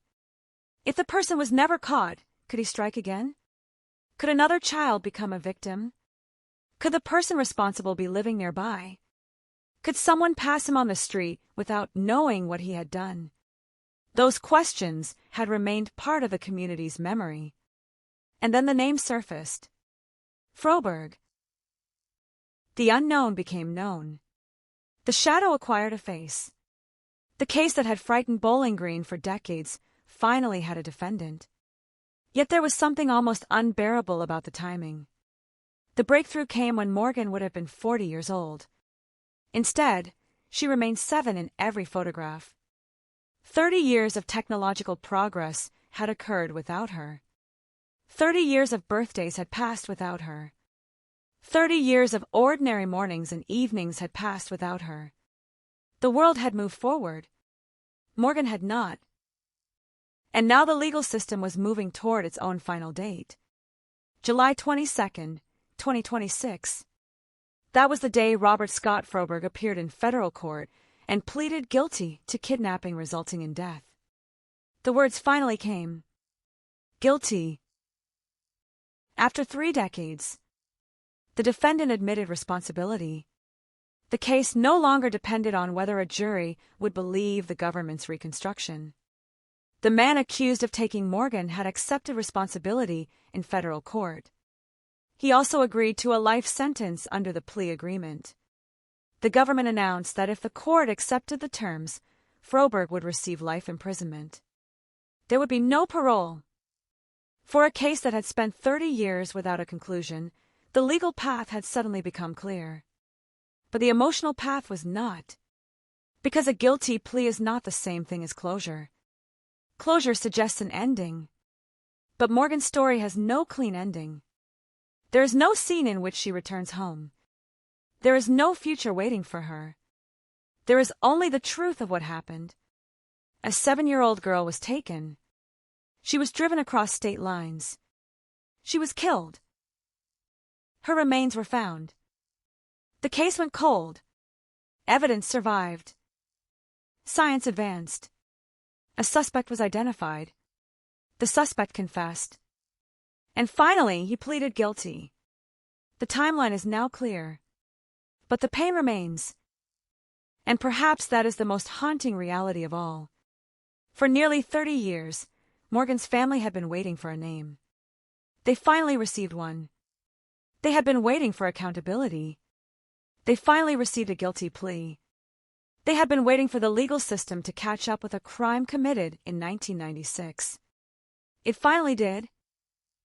But there was one thing no investigator, no laboratory, no prosecutor, no judge, and no sentence could ever recover. The years Morgan should have lived. Those years are gone. And no guilty plea can bring them back. The federal court has scheduled Froberg's sentencing for November 2nd, 2026. Until that day, the legal process remains unfinished. But the central mystery is no longer a mystery. The question that haunted Bowling Green for 3 decades finally has an answer. Morgan Violi was taken by a man who had escaped custody, stolen a van, and driven south. The van was abandoned. Morgan was found months later. the evidence remained. And eventually, that evidence led investigators back to the man who had been running from the law long before Morgan disappeared. He had escaped before. He had disappeared before. But he could not escape the evidence forever. 30 years is a long time. Long enough for memories to fade. Long enough for cities to change. Long enough for investigators to retire. Long enough for a child to become a permanent photograph. But not long enough for the evidence to disappear. Not long enough for Morgan's name to be forgotten. And not long enough for the case to remain silent forever. The little girl who vanished from the Colony Apartments in July 1996 finally had her story heard again. Not through a witness.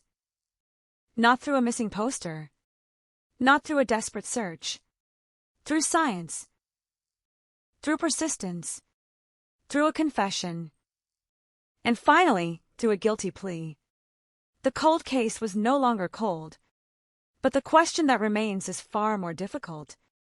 What does a family do when the answer they have waited 30 years to hear is finally spoken? They remember. They mourn. They listen.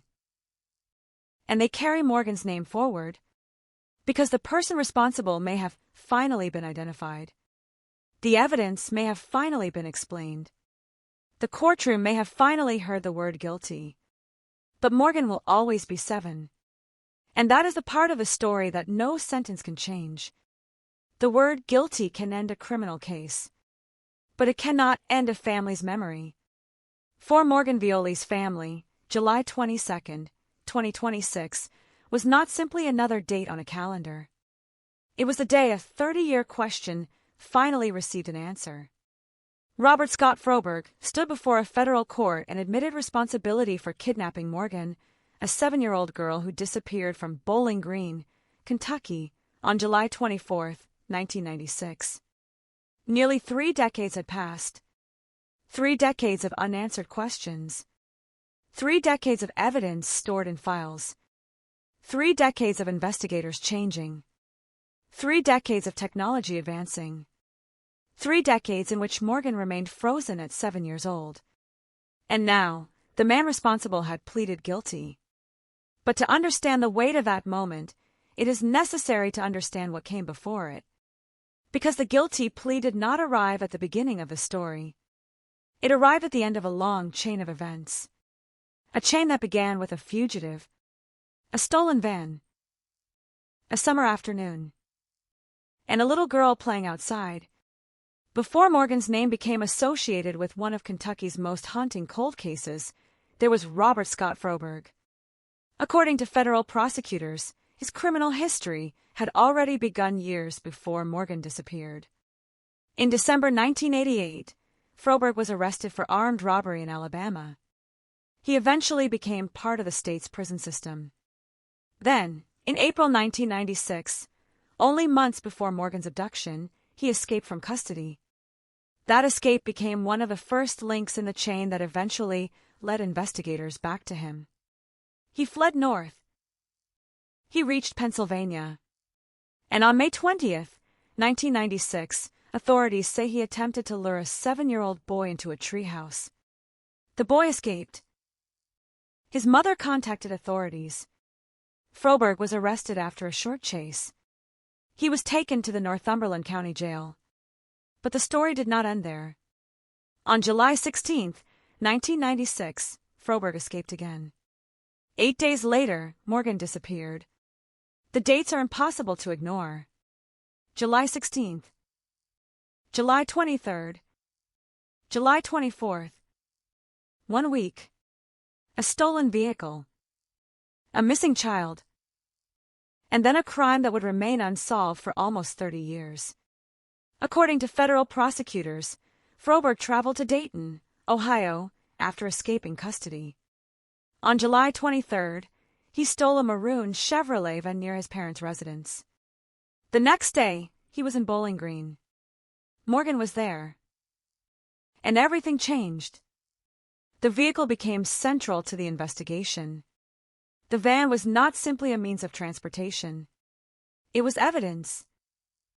It connected the fugitive to the location, It connected the location to the child. And eventually, it connected the child to the place where investigators would recover the vehicle. After Morgan was taken, the van headed south. The road carried the vehicle into Tennessee. There, the story took a darker turn. According to the federal complaint, Froberg stopped near a barn in the White House area. Morgan was killed. Her body was left behind. Then Froberg fled. The van was eventually abandoned. 2 days after the kidnapping, it was discovered at a truck stop in Franklin, Tennessee. Investigators recovered the vehicle. They examined it. They collected evidence. But the person who had driven it was gone. Morgan was still missing. The van was there. The suspect was not. This became the defining problem of the investigation. The physical evidence existed, but there was no name to attach to it. In 1996, investigators could not simply upload every piece of evidence into a nationwide system and wait for a computer to identify a suspect. Forensic science was powerful, but it was not what it is today. DNA databases were smaller. Testing methods were more limited. Some evidence that could eventually become crucial had little immediate investigative value. That was the cruel reality of the case. Investigators had something. They just did not yet know what it could become. One of the most important pieces of evidence was a hair recovered from the van. Years later, that hair would become central to the investigation. But in the aftermath of Morgan's disappearance, the case remained unresolved. The investigation continued. Witnesses were interviewed. Descriptions were collected. The vehicle was analyzed. Morgan's remains were eventually found. But the identity of her killer remained unknown. The years began to accumulate. 1 year. Then another. Then another. The case moved deeper into the cold case files. But the evidence was preserved. That preservation would matter. Because time is strange in criminal investigations. It can destroy a case. But sometimes it can also strengthen one. A witness may forget. A suspect may die. A trail may disappear. But forensic evidence can remain. And as science develops, evidence that once seemed inconclusive can suddenly become decisive. That is exactly what happened with Morgan's case. The FBI eventually returned to the physical evidence. Modern DNA technology provided investigators with an opportunity to examine the material again. The old hair recovered from the van was tested. The result associated it with Froberg. The case suddenly had a direction. For decades, investigators had been asking who. Now they had a name. Robert Scott Froberg. The name did not appear out of nowhere. It emerged from evidence. And the more investigators examined the timeline, the more disturbing the connection became. Froberg had escaped custody in Alabama. He had fled north. He had been arrested in Pennsylvania after an incident involving a 7-year-old boy. He had escaped custody again. He had gone to Dayton. He had stolen a van. And the next day, Morgan disappeared. The sequence was devastating. The suspect was not simply someone who happened to live in the region. He was a fugitive moving through the exact period in which Morgan was taken. He was connected to the vehicle. He was connected to the evidence. And he was eventually confronted by investigators. The cold case had become active again. In February 2026, investigators traveled to Alabama to interview Froberg. The interview lasted long enough to change the case forever. According to the federal complaint, Froberg confessed. The man who had remained unidentified for almost 30 years was now talking about the crime. He admitted taking Morgan. He admitted driving her into Tennessee.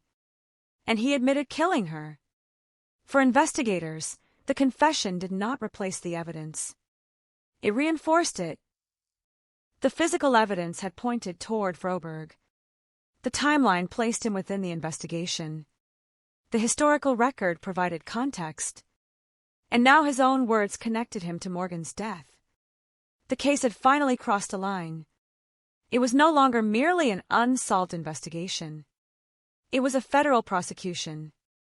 On February 26, 2026, authorities filed the federal criminal complaint.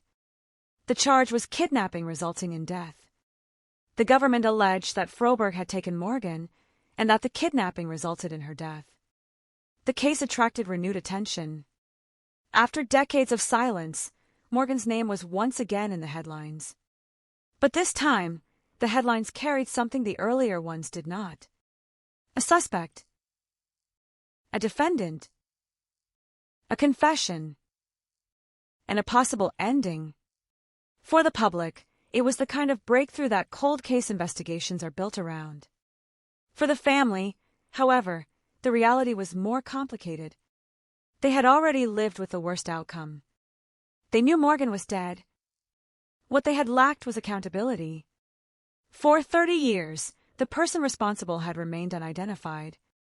That uncertainty could not be repaired by time. It could only be resolved by finding the person responsible. And now investigators had done exactly that. The case also demonstrated the extraordinary persistence required to solve a decades-old crime. A cold case does not usually break because of one dramatic discovery. More often, it breaks because someone refuses to stop looking. Evidence is preserved. Old files are reviewed. New technology is applied. Investigators ask questions that previous generations could not answer. Then one piece connects with another. The process can take years, sometimes decades. Morgan's case followed that pattern.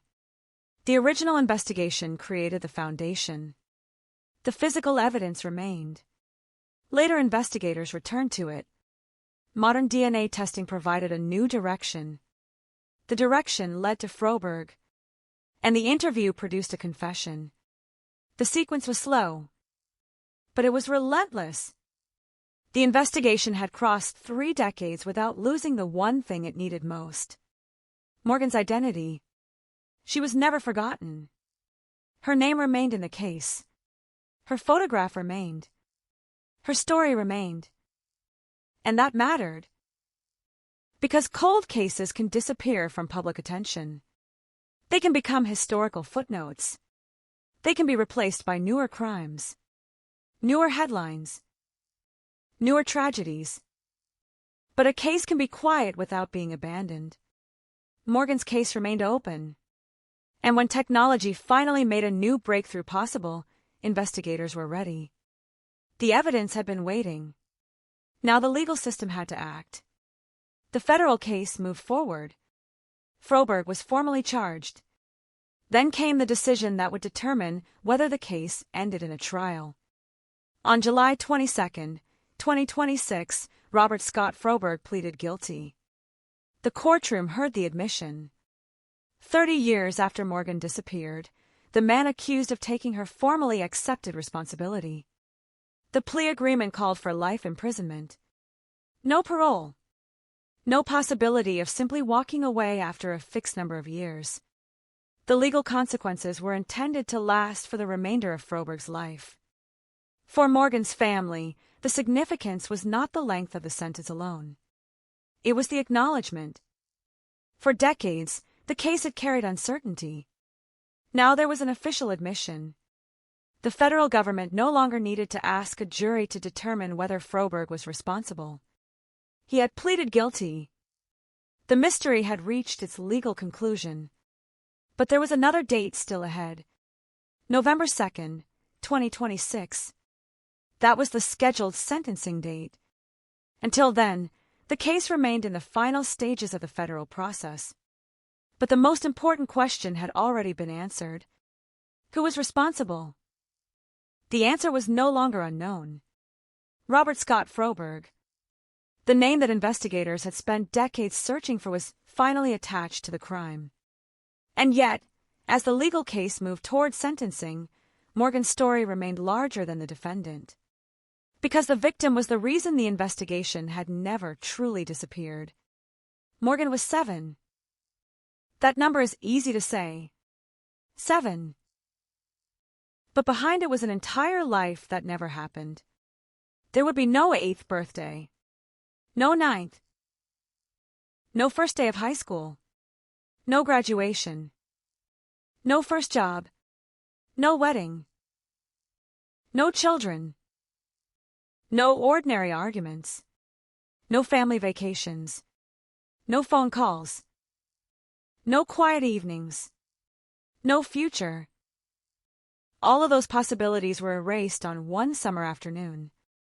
And that is why the passage of 30 years feels so strange. 30 years is almost an entire lifetime for some people.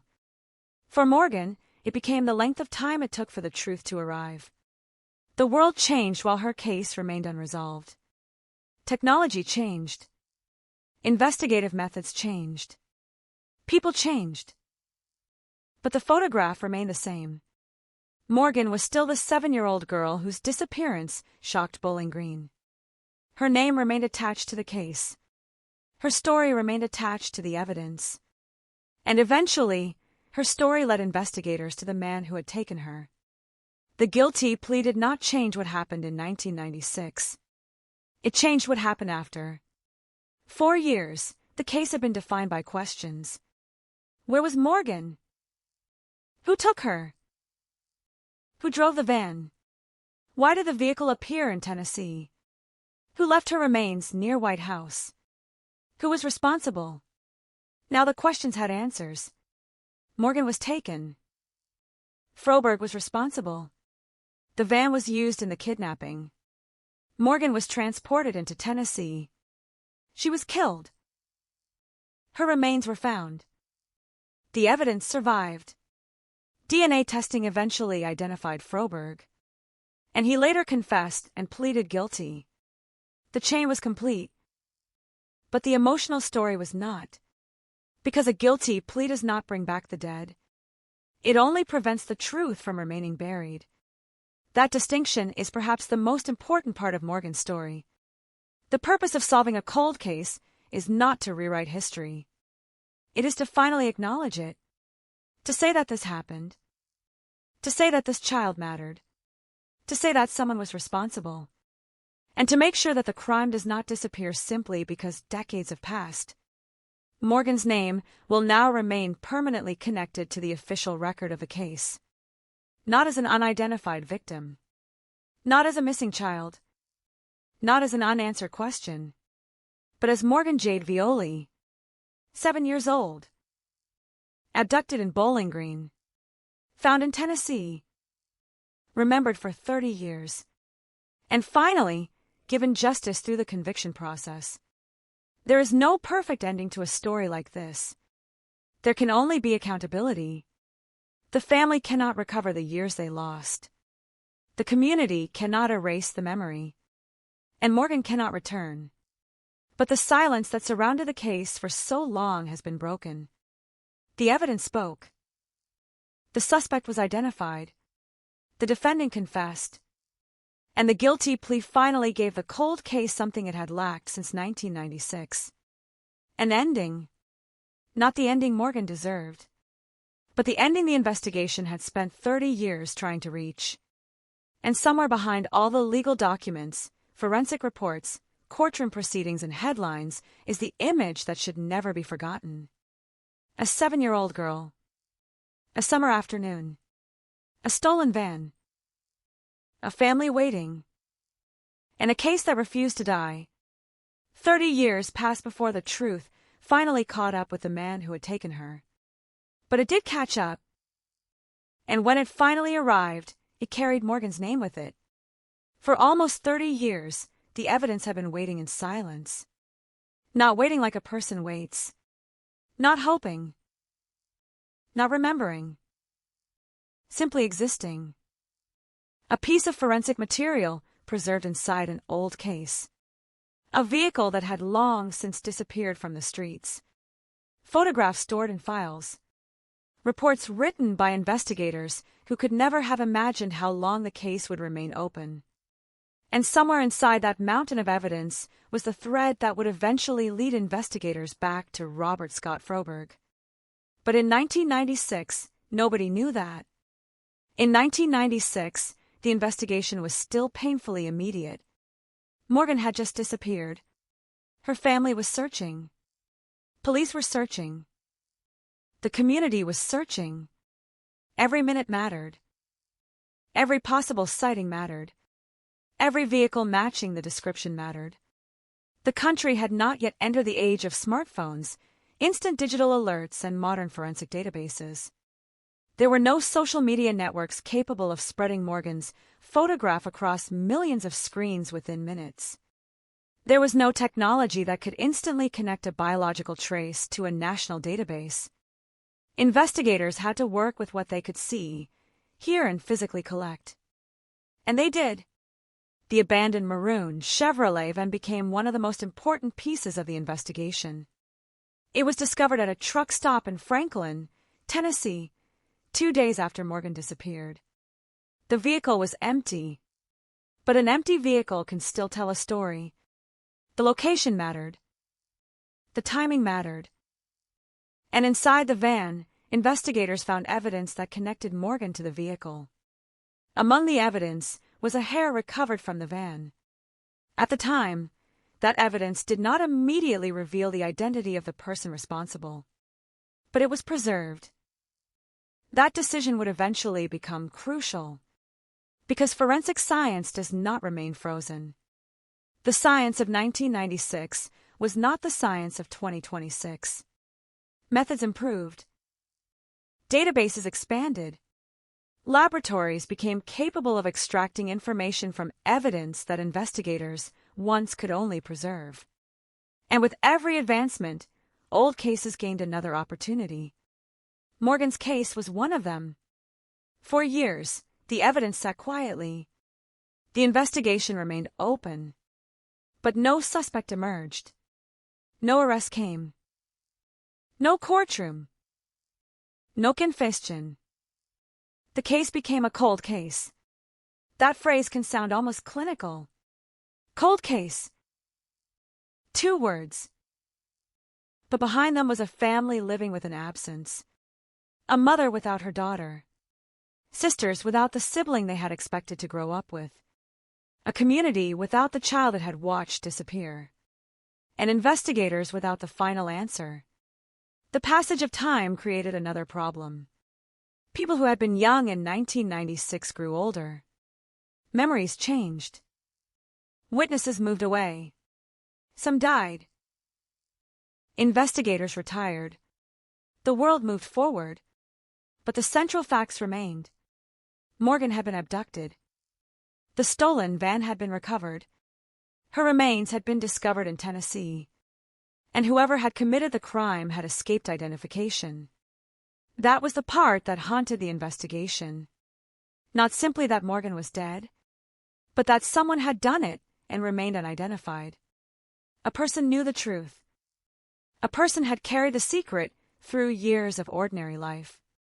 While Morgan's family carried something else. Grief. Then technology began to change the balance. DNA became one of the most powerful tools in modern criminal investigations. A biological trace could become a digital profile. A profile could be compared against a database. A database could produce a lead. And a lead could reopen a case that had been dormant for decades. The old evidence from Morgan's case was no longer just old evidence. It became potential forensic information. Investigators revisited it. The FBI laboratory examined the evidence again. The hair recovered from the van was subjected to modern analysis.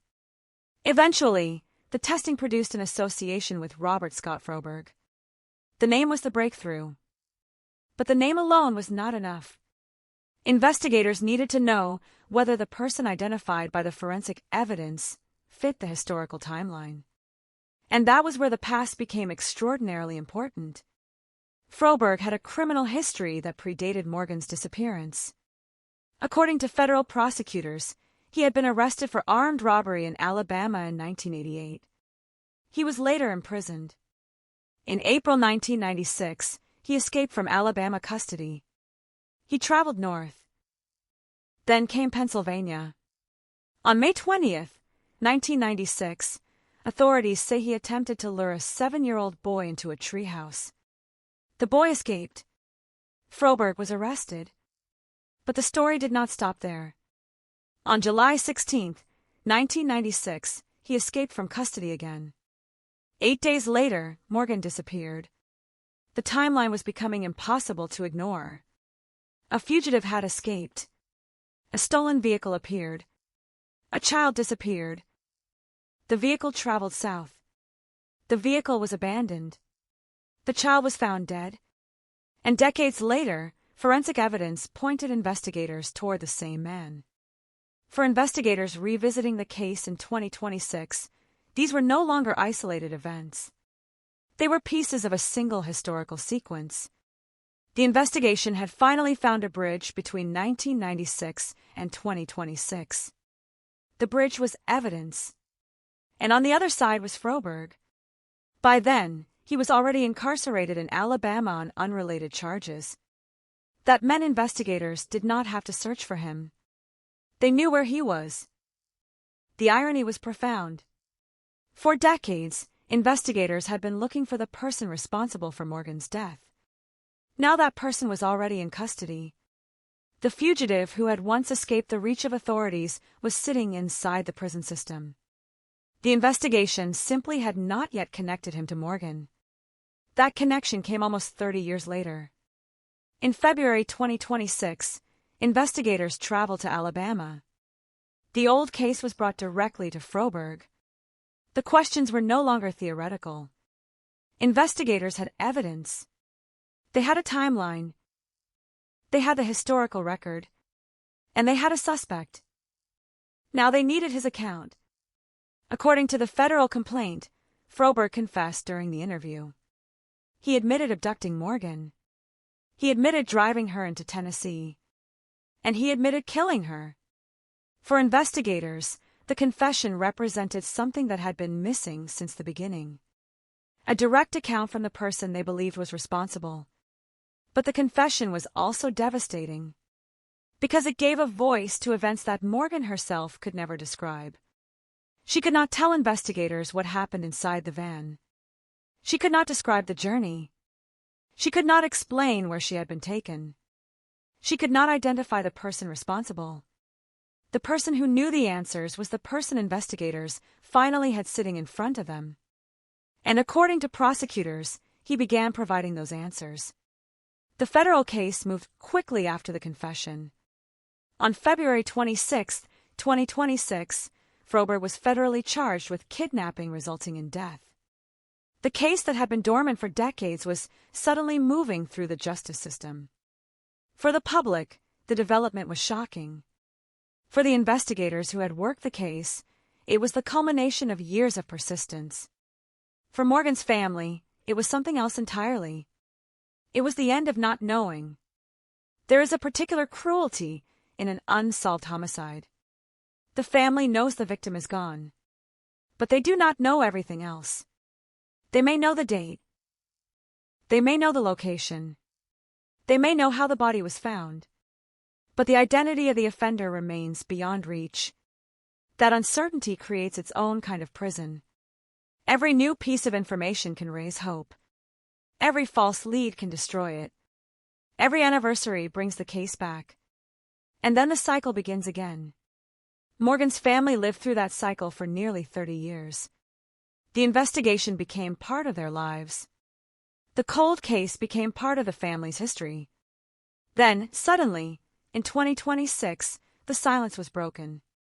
There was a name. There was a confession. There was a federal charge. And there was finally the possibility of a courtroom resolution. But even then, the family had to confront something difficult. The answer they had waited for was not a happy answer. There was no hidden rescue. No secret life. No reunion. Morgan was dead. The truth confirmed the tragedy they had feared since 1996. Yet truth still mattered.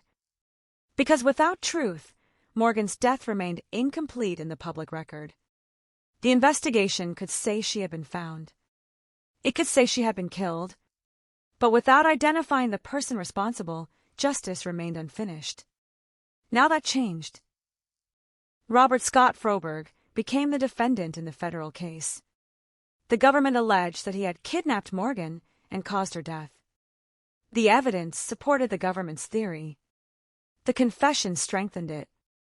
And the legal process moved forward. Months after the initial charge, the case reached another decisive moment. Froberg pleaded guilty. The word carried enormous significance. Guilty. Not suspected. Not unidentified. Not wanted. Guilty. A formal admission of responsibility. The case had finally crossed the line from allegation to accountability. And the plea agreement called for life imprisonment. For a crime committed almost 30 years earlier, the legal consequence would extend through the rest of Froberg's life. The irony was impossible to miss. Morgan had been denied a lifetime. The person responsible would spend the rest of his life in prison. But even that comparison cannot balance the scales. A prison sentence cannot give Morgan back the years she lost. It cannot give her family the future they imagined. It cannot change the photograph. It cannot make her older. It cannot answer the questions about the woman she might have become. It can only acknowledge that a terrible crime occurred and that someone was responsible. That acknowledgement matters. Because justice is not always about creating symmetry. Sometimes it is simply about refusing to allow a victim's story to disappear. Morgan's story did not disappear. It survived the decades. It survived changes in technology. It survived changes in investigators. It survived the transformation of the community. It survived inside a case file. And it survived because people continued to care. That persistence eventually gave investigators the opportunity to use science in a way that was impossible in 1996. The hair in the van became more than a piece of evidence. It became a link. The link became a name. The name became a suspect.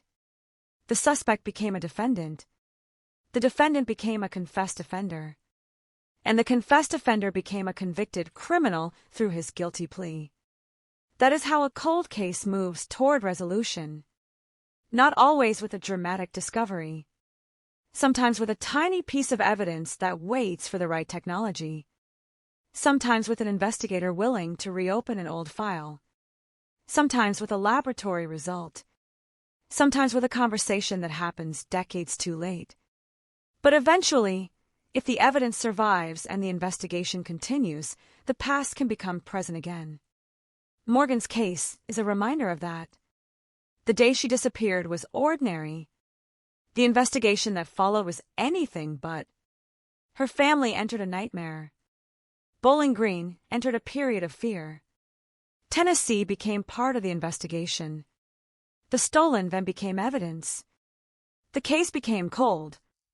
And then, nearly 30 years later, the evidence began speaking again. It spoke through science. It spoke through the timeline.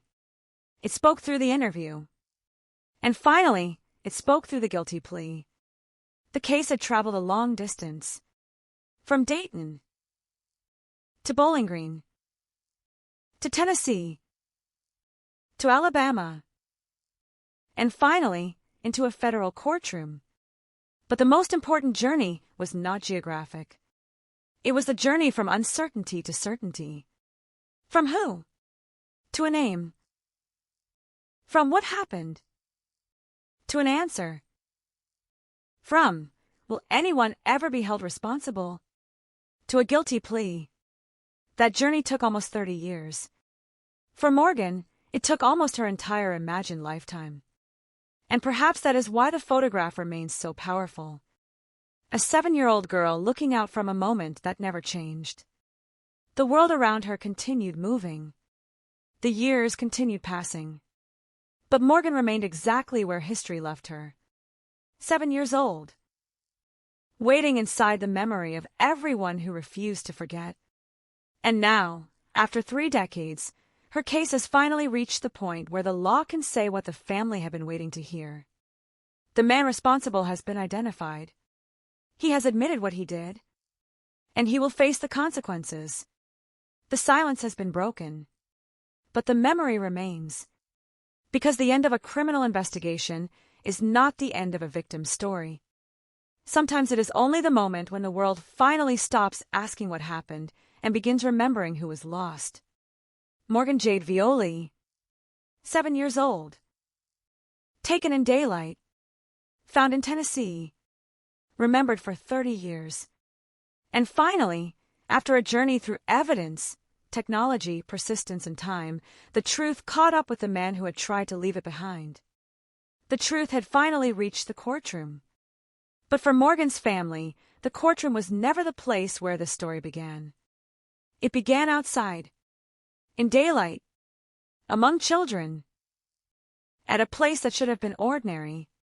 And that was what made Morgan Violi's disappearance so terrifying. There was no warning, no storm, no isolated road, no midnight intrusion. There was simply a 7-year-old girl in Bowling Green, Kentucky, on July 24, 1996. Then a stranger appeared, and within minutes, Morgan was gone. For nearly 30 years, that moment remained frozen in the memories of the people who witnessed it. The face of a child, the movement of a vehicle, the sudden realization that something terrible had happened. And then the desperate search. Police officers moved quickly. Neighbors searched. Witnesses were questioned. The stolen maroon Chevrolet Van became a critical lead. But the man who had taken Morgan had already disappeared. He had crossed state lines. The vehicle was eventually abandoned in Tennessee. Morgan was found months later, and the investigation entered a period of silence that lasted for decades. The case did not vanish. It simply became part of the enormous archive of American cold cases. A file among files. A photograph among photographs. A name that investigators continued to carry. Morgan. 7 years old. Missing. Murdered. Unsolved. That word, unsolved, would remain attached to her story for almost 3 decades. And during those decades, the world changed. The technology that investigators had relied upon in 1996 became obsolete. The methods of forensic science advanced. DNA databases expanded. Computers became more powerful. Investigative agencies became increasingly capable of re-examining evidence that once seemed incapable of producing an answer. But technology alone does not solve a cold case. Someone has to return to the evidence. Someone has to ask the question again. Someone has to believe that an old piece of evidence might still contain a new answer. That happened in Morgan's case. The investigation was eventually revisited with modern forensic techniques. And one of the most important pieces of evidence was the hair recovered from the abandoned van. The evidence had been collected decades earlier, but now it could be examined with methods that were not available when Morgan disappeared. The analysis eventually pointed investigators toward Robert Scott Froberg. For the first time in almost 30 years, the case had a name attached to the unknown offender. But the name was only the beginning. Investigators had to reconstruct the past. They had to look at Froberg's movements, his criminal history, his escapes, his arrests, his travel, his connection to the stolen vehicle, and the timing of Morgan's disappearance. What they found was disturbing. Froberg had already been involved with the criminal justice system long before Morgan vanished. He had been arrested for armed robbery in Alabama in 1988. He was incarcerated. Then he escaped in April 1996. He traveled north. In Pennsylvania, authorities became involved after an incident concerning a 7-year-old boy. Froberg was arrested. But the custody would not last. On July 16, 1996, he escaped again. 8 days later, Morgan disappeared. That timeline became one of the most important elements of the renewed investigation, because it placed Froberg's movements directly alongside the events surrounding Morgan's abduction. After his second escape, prosecutors say Froberg traveled to Dayton, Ohio. On July 23, 1996, he stole a maroon Chevrolet van. The next day, he was in Bowling Green. Morgan was taken. The vehicle traveled south. It was later abandoned in Tennessee. Morgan's remains were discovered near White House. The evidence from the van survived. And almost 30 years later, modern forensic testing connected that evidence to Froberg. The past was suddenly visible. But investigators still needed to hear from him. In February 2026, they traveled to Alabama. The case was placed directly before the man they believed had committed the crime. For investigators, it was an extraordinary moment. The original case had been opened almost 30 years earlier. The victim had been identified long ago. The physical evidence had been collected long ago. But the suspect was now sitting in front of them. The questions that had haunted the investigation could finally be asked directly. According to the federal complaint, Froberg confessed. He admitted abducting Morgan. He admitted taking her into Tennessee. And he admitted killing her. For investigators, the confession provided something that had been missing from the case for decades. A direct acknowledgement. But the confession also forced the past into the present. Morgan's final hours were no longer only a matter of forensic reconstruction. The person accused of taking her was now describing what happened. And according to prosecutors, the account confirmed the basic path investigators had been following for years. Kentucky. The van. Tennessee. Morgan's death. The abandoned vehicle. The remains. The evidence. The confession. The chain was finally complete. On February 26, 2026, federal authorities filed charges against Froberg for kidnapping resulting in death. The case had crossed into federal court. And for the first time since Morgan disappeared, the government had a defendant. But the legal process still had to unfold. A charge is not a conviction. A complaint is not a verdict. The government had to prove its case, unless the defendant chose to resolve the matter through a guilty plea. And that decision eventually came. On July 22, 2026, Froberg pleaded guilty to kidnapping resulting in death. The words were short. The consequences were enormous. After 30 years of uncertainty, the man responsible formally accepted responsibility for the crime. The plea agreement called for life imprisonment. For Morgan's family, the moment must have carried an almost impossible mixture of emotions. The search was over. The mystery was over. The uncertainty was over. But the loss remained. A guilty plea can answer who? It cannot answer what Morgan might have become. It cannot restore the years. It cannot return her to her family. It cannot give her the chance to grow up. And perhaps that is why cold cases can be so emotionally difficult even after they are solved. People imagine that solving a case creates closure. Sometimes it creates something different. It creates certainty. Certainty about what happened. Certainty about who was responsible. Certainty that the person who caused the suffering will face consequences. But certainty does not necessarily mean peace. For a family that has waited 30 years, the truth can be both a relief and another wound. The unknown leaves room for hope. The truth removes it. Morgan's family had already known for decades that she was dead. But there was still one question hanging over the family. Who did this? Now they had the answer. Robert Scott Froberg. The man who had escaped custody. The man who had stolen the van. The man whose movements intersected with Morgan's disappearance. The man whose connection to the old evidence was eventually revealed through modern forensic testing. The man who later confessed. And the man who pleaded guilty. The case had traveled an extraordinary distance to reach that point. But the story was never really about the distance. It was about time. 30 years. Time enough for an entire generation to grow up. Time enough for witnesses to become elderly. Time enough for investigators to retire. Time enough for the technology of criminal investigation to change completely. Time enough for a 7-year-old photograph to become a historical image. Yet time could not erase the evidence. And it could not erase Morgan's name. That is the strange power of a cold case. The crime can disappear from the daily headlines. But the victim remains inside the file, waiting for someone to reopen it, waiting for technology to improve, waiting for one overlooked detail to become significant, waiting for the investigation to return. Morgan's case eventually received that second look.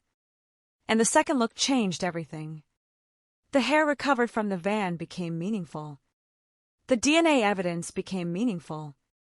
Froberg's history became meaningful. The timeline became meaningful.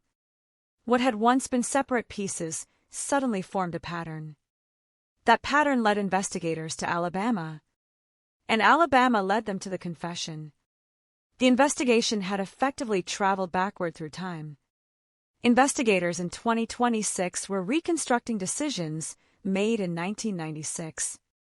They were asking where a fugitive had gone, where a vehicle had traveled, where a child had disappeared, where the van had been abandoned, where Morgan's remains had been found, and who had been moving through all those places.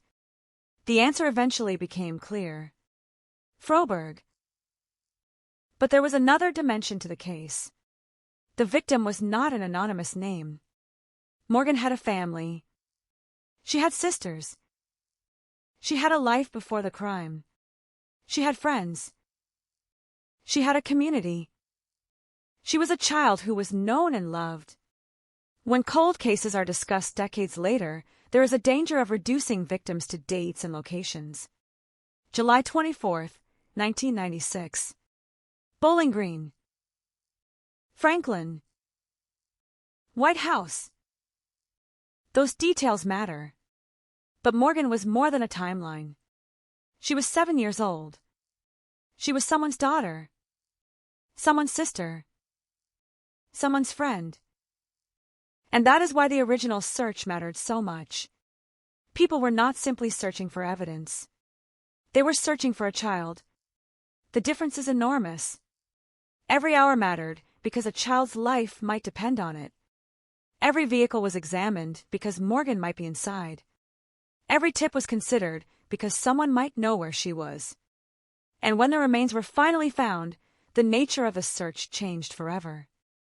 There was no longer a question of whether Morgan would come home alive. The investigation became a search for the person responsible. That search lasted almost 30 years. And in the end, it was not a new eyewitness who broke the case. It was evidence that had been there from the beginning. That is perhaps the most important lesson of Morgan's story. A cold case can look empty when viewed from the present. But empty does not mean forgotten. The evidence may still exist. The answers may still exist. They may simply be trapped inside technology that has not yet caught up with them. Morgan's case was eventually given that opportunity. The old evidence was examined again. The forensic trail became clearer. And the name of Robert Scott Froberg emerged. Once that happened, investigators could begin connecting the past to the present. And when they confronted Froberg, the case moved faster. The confession gave prosecutors an additional piece of the puzzle. The guilty plea then brought the case to its most decisive legal stage. But there was still one date ahead.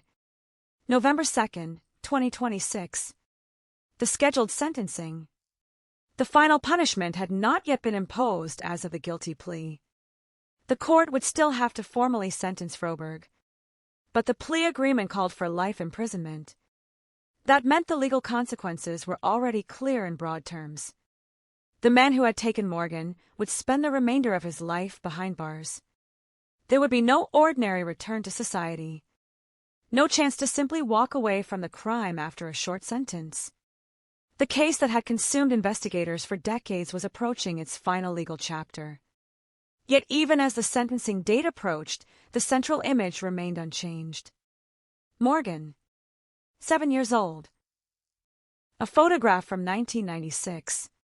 A child who never had the opportunity to see the world that came afterward. She never saw the rise of smartphones.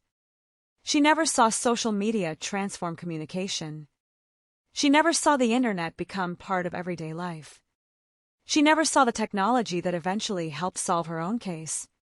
She remained in 1996. The world moved around her, but the investigation carried her name forward. That is why the passage of time is so haunting in this case. For everyone else, 30 years is a sequence of memories. For Morgan, it is the distance between the life she should have lived and the life she never received. The guilty plea cannot close that distance. Neither can the sentence. But the legal record can preserve something important. It can preserve the truth. Morgan was abducted. She was taken across state lines. She was killed. Her remains were found in Tennessee. The investigation continued. The evidence survived. Modern DNA testing produced a breakthrough. Froberg was identified. He confessed. And on July 22, 2026, he pleaded guilty. The mystery that had haunted the case for almost 3 decades was finally broken. But the memory of the crime will outlive the courtroom. It will remain in Bowling Green, in the memories of those who remember the search, in the records of investigators, in the federal case file, and most importantly, in the memory of the people who loved Morgan. Because the end of a cold case does not mean the victim disappears. It means the victim's name can finally be spoken alongside the truth. For 30 years, Morgan's name was followed by a question mark. Now it is followed by an answer. The answer is painful. It is devastating. But it is certain. And sometimes, after decades of silence, certainty is the closest thing justice can offer. The case began with a child disappearing. It ended with a man admitting responsibility. Between those two moments were 30 years of investigation, grief, technology, persistence, and waiting. 30 years in which one photograph never changed. One name never disappeared.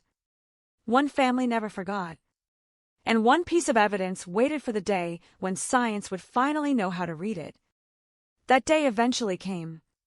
And when it did, the silence surrounding Morgan Violi was broken. Not by speculation. Not by rumor. Not by a stranger's story. But by evidence. By investigation. And finally, by the defendant's own guilty plea. The little girl who vanished in the summer of 1996 finally had something she had been denied for almost 30 years. A definitive answer.